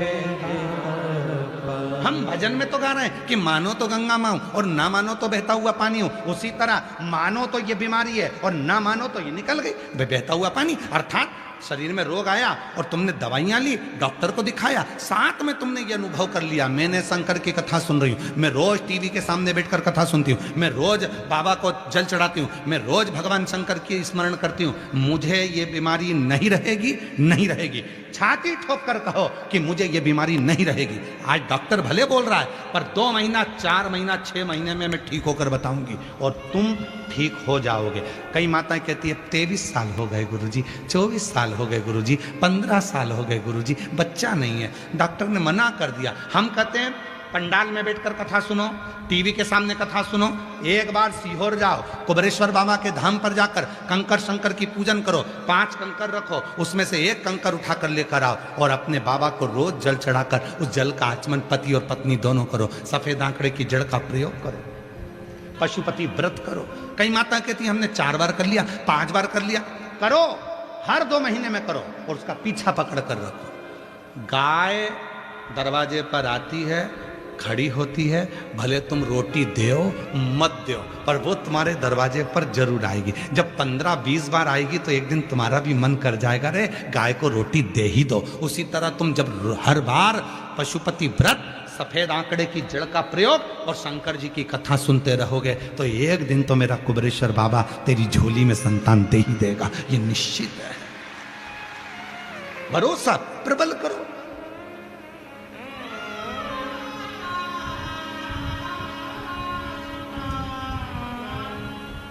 एक पत्र है, अच्छा देखिए।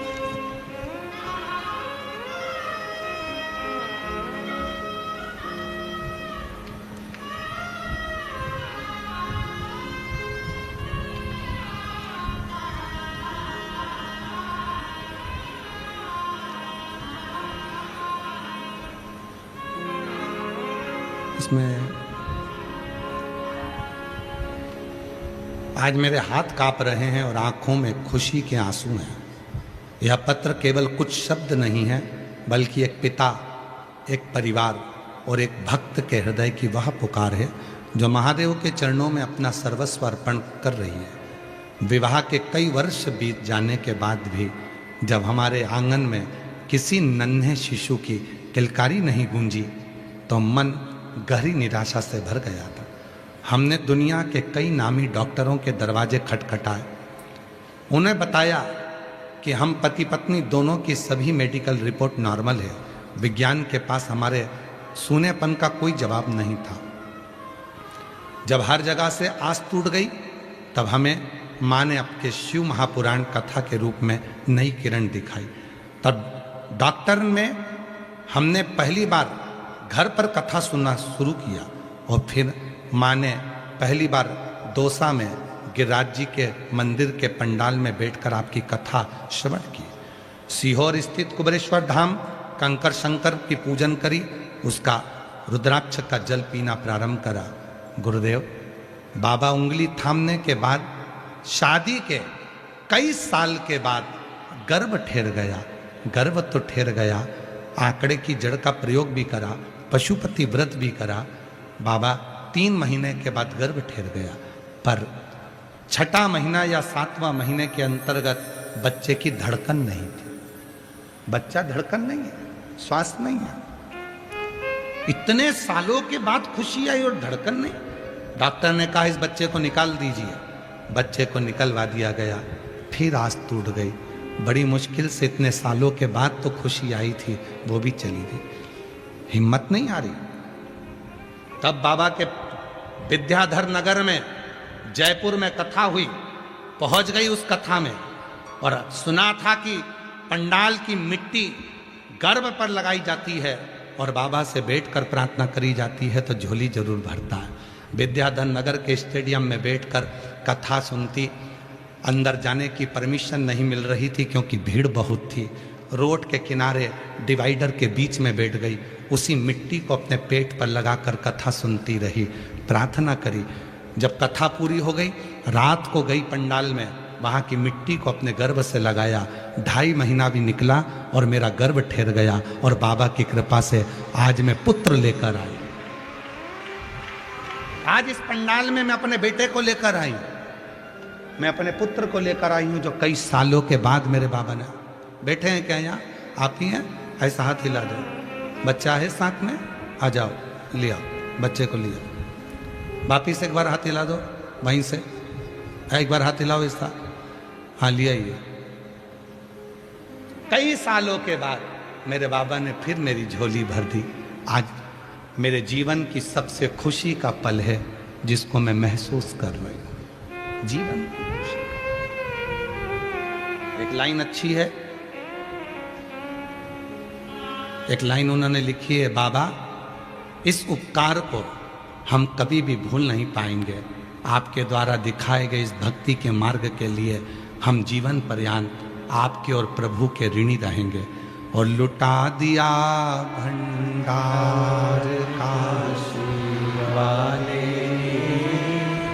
कर दिया माला काशी वाले, जो जैसी भावना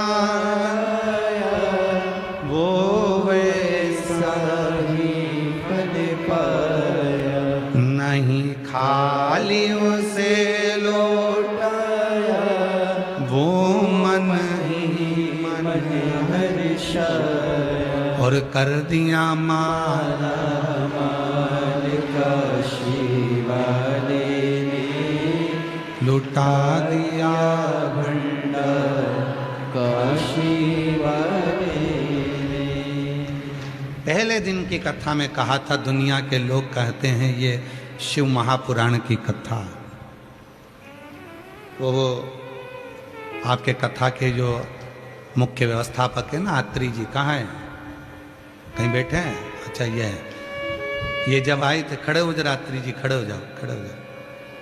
ये जब सीहोर आए थे ना कथा के लिए, तो हमने इनसे, इन्होंने कहा था गुरुजी कथा कराना है, तो हमने आत्री जी से एक ही बात कही थी, आत्री जी कथा आप नहीं कराओगे, कथा तो वो कुबेर भंडारी आकर स्वयं कराएगा, वो स्वयं कराएगा। कहा गुरुजी इतने लोगों का भोजन भंडारा कैसे होगा? तभी भी आत्री जी हमने एक ही बात कही थी कि तुम तो बस आगे बढ़ो, कराने के लिए स्वयं कुबेर भंडारी किसी ना किसी को भेजता रहेगा और कराता रहेगा। भाव शुद्ध था आत्री जी आपका, हृदय में शिव के प्रति भाव था, इसलिए बाबा ने इतना दिव्य आयोजन। और हम सत्य कहें आत्री जी, अभी तक हमारी कथा के 3 पंडाल बनते थे, पहली बार 7 पंडाल बने हैं, ये बड़ा इतिहास है। और 7 पंडाल बनने पर भी लोग बाहर टेंट के बाहर बैठे हैं, ये उस शिव की कृपा है, शिव की कृपा। बैठिए, प्रणाम आपको। यहाँ कथा सुनने के लिए कोई साधारण श्रोता नहीं आते हैं, यहाँ कथा सुनने के लिए दरवाजे से वही अंदर आएगा जिसको मेरे शंकर भगवान को देना है। शिव जिसको देगा उसी को बुलाकर बिठा देगा। 7 दिन की कथा लोग सुनते हैं, झोली भर भर कर ले जाते हैं। 3 महीने में मेरा बाबा देता है, और अभी तो 3 महीना भी दूर है। अभी एक कथा आपके राजस्थान में है ना, भीलवाड़ा, 8 अप्रैल से 14 अप्रैल। आज इस व्यासपीठ से चैत्र के महीने में विश्वास के साथ कहकर जाते हैं, आप में से कई लोगों के पत्र भीलवाड़ा में मिलेंगे, भीलवाड़ा में मिलेंगे। हम 3 महीना भी बहुत दूर है, हम तो अभी की बात करते हैं। दिल से सुनिए, दिल से प्रार्थना करिए, दिल से मांगा है, और दिल से उस भूमि को नमन करा है। और दिल से अगर आप कुबेरेश्वर महादेव पर, वो सीहोर का कुबेर भंडारी पर, उस कंकर शंकर पर, उस रुद्राक्ष पर भरोसा करते हो तो शिव देगा, छोड़ेगा।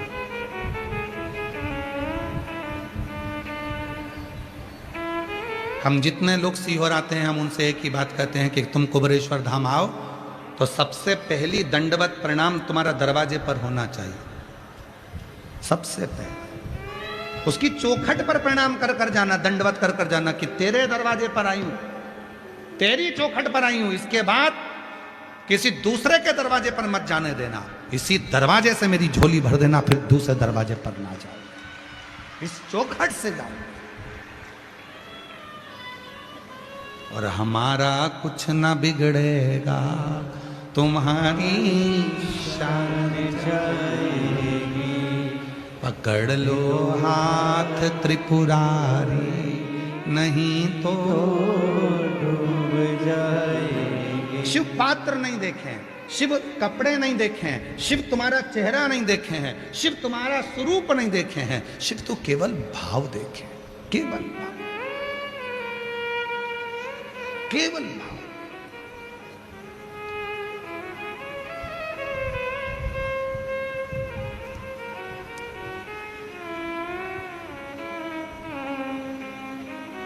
शिव ने केवल भाव देखा, उसके सिवा कुछ नहीं देखा, केवल।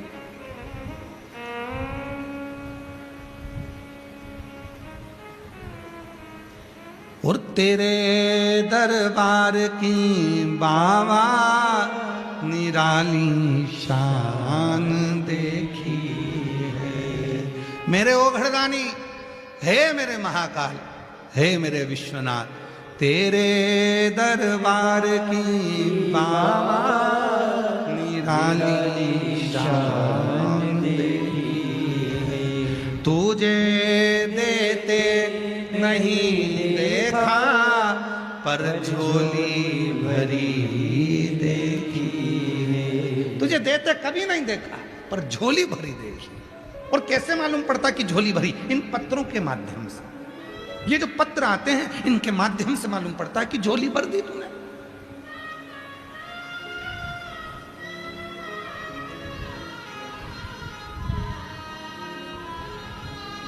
भर दी झोली तूने, इन पत्रों से मालूम पड़ता।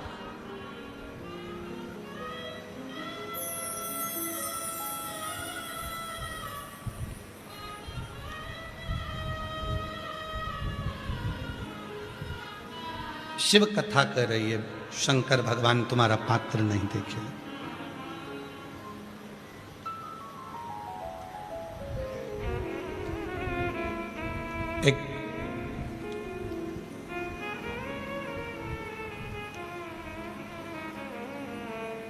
एक बार कृष्णेश्वर कथा करने के लिए गए तो वहां पर एक लड़के ने प्रश्न करा कि शंकर के शिवलिंग में उनकी आंखें, उनका मुख, उनकी नासिका, उनका चेहरा कहाँ होता है? गुरुजी, किसी मूर्ति का मुख दिखता है, किसी मूर्ति के हाथ दिखते हैं, किसी मूर्ति का स्वरूप दिखता है तो पूजा करने का भाव जागृत होता है, मन करता है कि पूजन करें। देवी जी की मूर्ति दिखेगी तो देवी जी की पूजन का भाव जागेगा, राम जी की मूर्ति दिखेगी तो राम जी की पूजन का भाव जागेगा, भगवान कृष्ण की लड्डू गोपाल की मूर्ति दिखेगी तो लड्डू गोपाल की मूर्ति का श्रृंगार करने का, पूजन करने का भाव जागेगा। दत्त भगवान की मूर्ति दिखेगी, सारे देवी देवताओं की मूर्ति दिखती है तो उनका श्रृंगार करने का, उनका पूजन करने का भाव जागृत होता है, उनसे प्रेम होता है। पर शंकर भगवान का तो केवल पिंडी है, शिवलिंग है। उस पिंडी से हम कैसे प्रेम करें, हम उससे स्नेह कैसे करें? ना तो आंख दिखती है, ना नाक दिखती है, ना मुख दिखता है, ना चेहरा दिखता है, ना उनका कोई स्वरूप दिखता है, केवल शिवलिंग है, उससे प्रेम कैसे? तो हमने उस बच्चे से कहा, स्वरूप देखकर तो कोई भी प्रेम कर लेता है, पर जिसका स्वरूप ही नहीं है, जो दिखता ही नहीं है, उससे दिल लगाकर बताओ, तब जाने। और सच्चा प्रेम इसी को कहते, सच्चा प्रेम इसी को कहते हैं, इसी को सच्चा प्रेम कहते हैं। ना जी भर कर देखा, ना कोई बात की, बड़ी आरज़ू थी मुलाकात की, प्रेम इसी को कहा। हम उसको देखे ही नहीं है, वो एक लाइन स्मरण करिएगा, वो तुझसे मिलने के लिए तेरी कसम। देखा नहीं है उसको, हमने ध्यान ही नहीं दिया उसको, हम पहचानते ही नहीं उसको। शिवलिंग में कहाँ मुख है, कहाँ नाक है, कहाँ हाथ है, कहाँ पाँव है, हमने देखा ही नहीं। हाँ, किसी और देवता की मूर्ति होती तो आंख दिखती, हाथ दिखता, पाँव दिखता, मुंह दिखता, सब कुछ नजर आता तो हमसे प्रेम करते। पर शिवलिंग में कुछ भी नहीं दिख रहा, उससे प्रेम कैसे हो? तो तुझसे मिलने के लिए तेरी कसम, तुझसे मिलने के लिए तेरी कसम, एक मुलाकात जरूरी। दिखता ही नहीं है, ना हाथ दिखता, ना पांव दिखता, ना चेहरा दिखता, ना नेत्र नजर आते, ना नासिका नजर आती, केवल शिवलिंग है। और जब शिवलिंग पर जल चढ़ाते हो विश्वास से इसमें शिव है, जब बेलपत्र चढ़ाते हो विश्वास से इसमें शिव है, इसमें मेरा पापा है, इसमें मेरा बाप है, इसमें मेरा पिता है, इसमें मेरा बाबुल है, इसमें मेरा भाई है, इसमें मेरा गुरु है, इसमें मेरा शंभू है। जब तुम ये विश्वास करते हो, धतूरा चढ़ाते समय, कनेर का फूल चढ़ाते समय, चावल चढ़ाते समय, शंकर का शिवलिंग में ना आंख दिख रही, ना मुख दिख रहा, ना पांव दिख रहे, ना हाथ दिख रहा, पर विश्वास है इसमें मेरा शंकर है और वो मेरे दुखड़े काटेगा। बस समझ लो प्रेम बढ़ गया, प्यार हो गया और वो प्यार निभेगा, वो प्रेम निभेगा, फिर वो आएगा, दुखड़ा मिटाएगा, समय पर आकर तुम्हारे दुखड़ों को, तुम्हारी कष्टों को समाप्त कर देगा।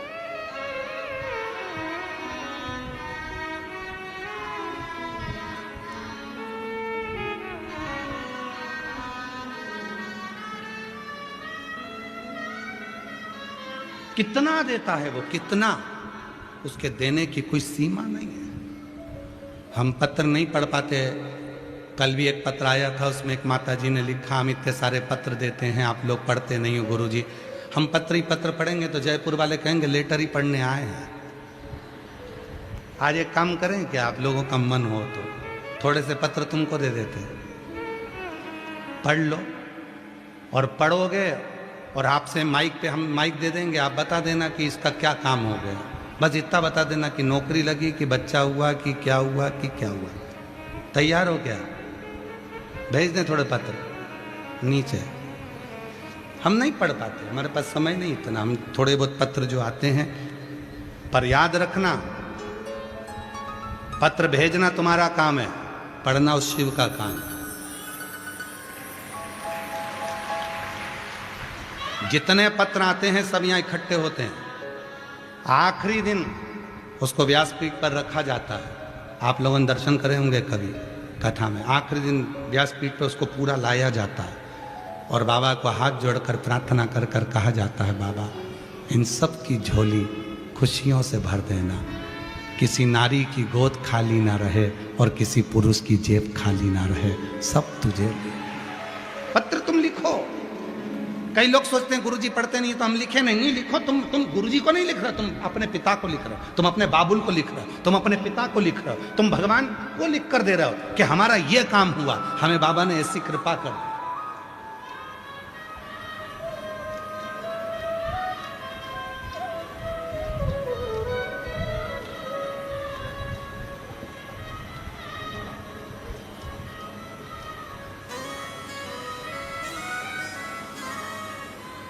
आप उससे स्नेह, उससे प्रेम, उसके प्रति जागरूक। शिव पात्र नहीं देखेगा। देखिए कितना सुंदर प्रसंग आया है भगवान देवाधिदेव महादेव की कथा में।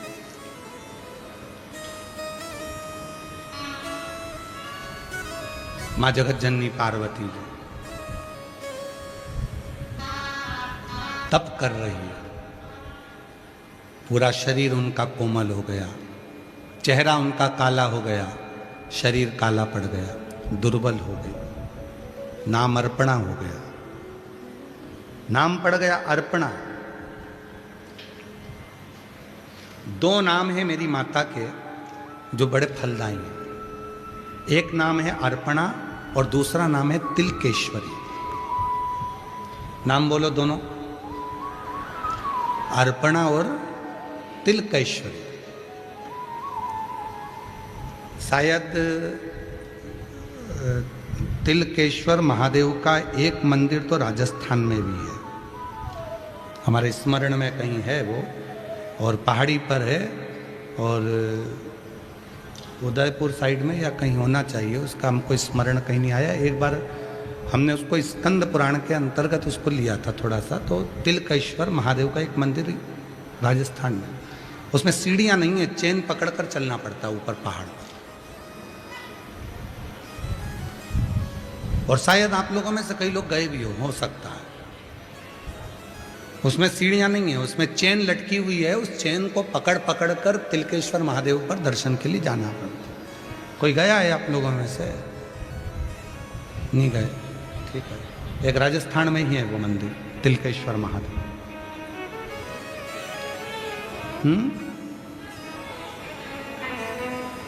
आवाज नहीं आ रही है इधर। राजस्थान में ही है वो। देव जरा माइक दो।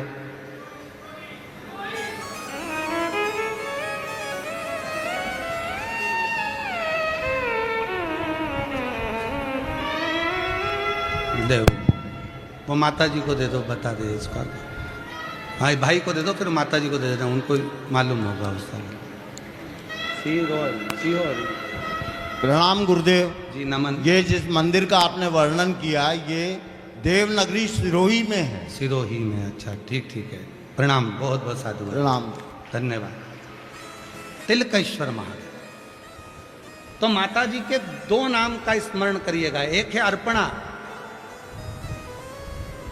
और दूसरा नाम है तिलकेश्वरी।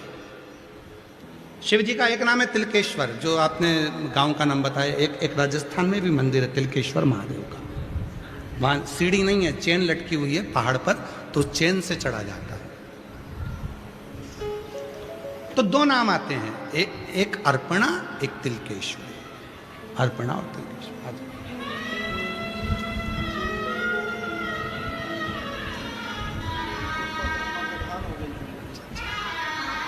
ठीक है बेटा। रिपोर्ट आके है ना, अब मैंने डॉक्टर से बोला कि मैं एक बार है ना मुझे विद्याधर नगर स्टेडियम में कथा सुनने जाने दो।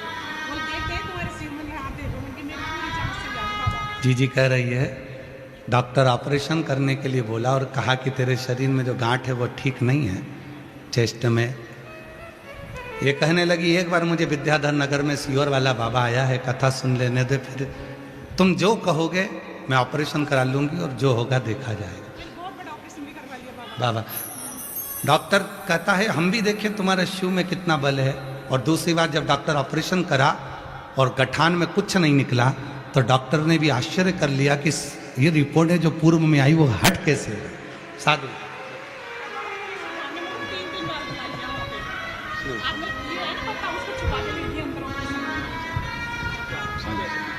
ये आपके कंकर शंकर महादेव।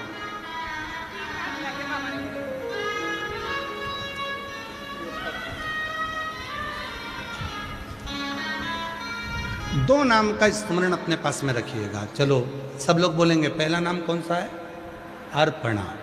और दूसरा नाम कौन सा है? तिलकेश्वरी। दो पार्वती जी के जो दो नाम हुए हैं ये बड़े विशेष।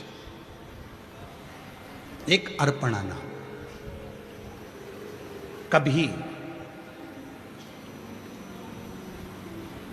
कभी कोई बच्चा शरीर से कमजोर है बहुत ज़्यादा, उसका शरीर उठता है, खड़ा होता है, गिर जाता है, पाँव काम नहीं कर रहा है, हाथ काम नहीं कर रहा, शरीर से बहुत दुर्बल है, बहुत कमजोर है, बहुत ज़्यादा कमजोर।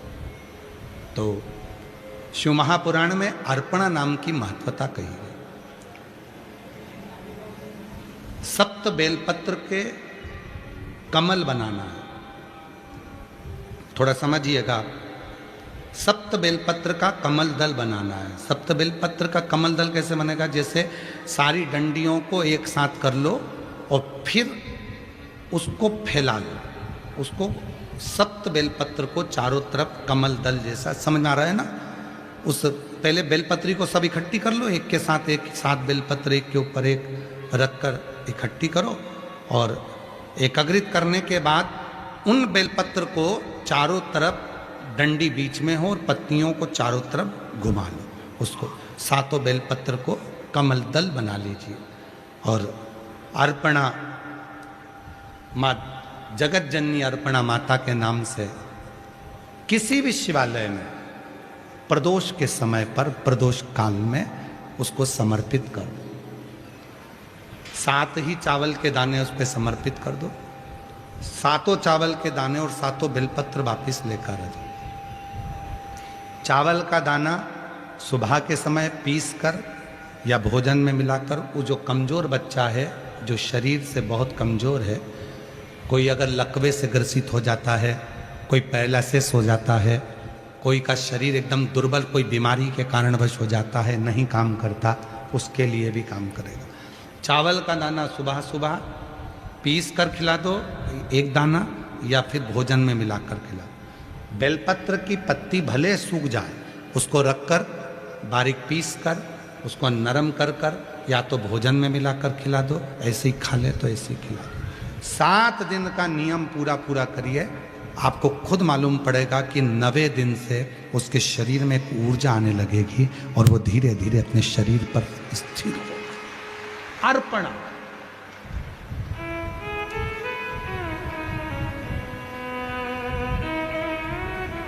मां जगत जननी अर्पणा हो गई थी, और जब पूर्ण तरह से मां अर्पणा हो गई तब भगवान देवाधिदेव महादेव उसी जगह पर प्रकट हो जाता। हाथ की अंजलि में मां अर्पणा के 7 बेलपत्र हाथ में रह जाती है, और मां पार्वती की सहेली गजमुखी के पास में धान का पात्र रह जाता है। गजमुखी के पास में धान का पात्र है। पार्वती जी की सहेली थी गजमुखी, शरीर नारी का था, चेहरा हाथी का था, गजमुखी थी।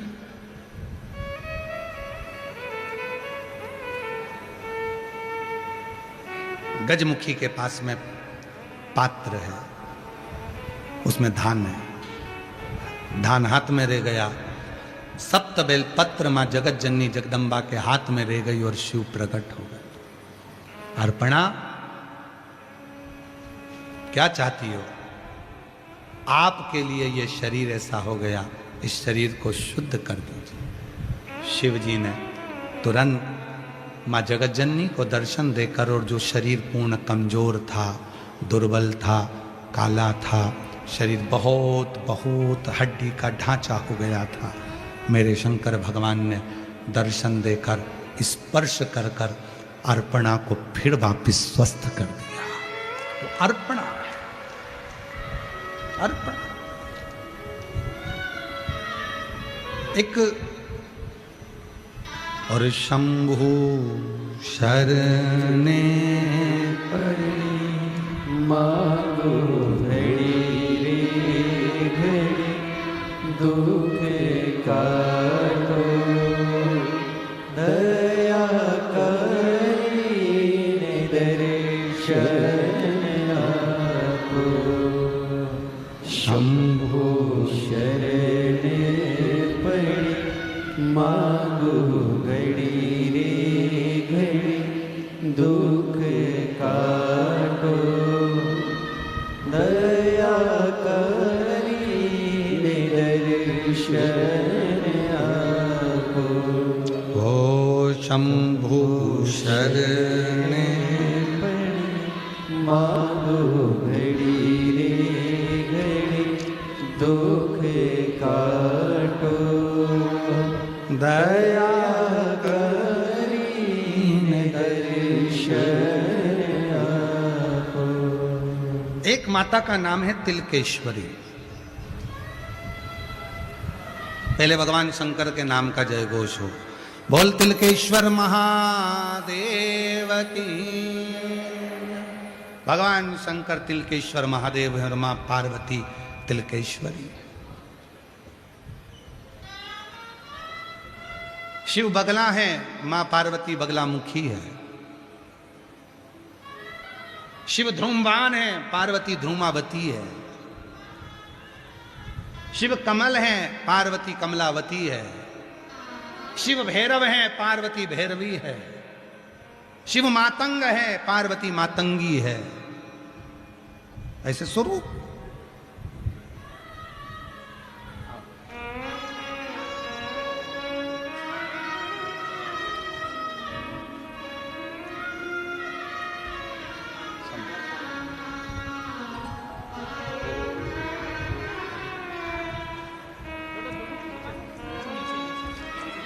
शंभो,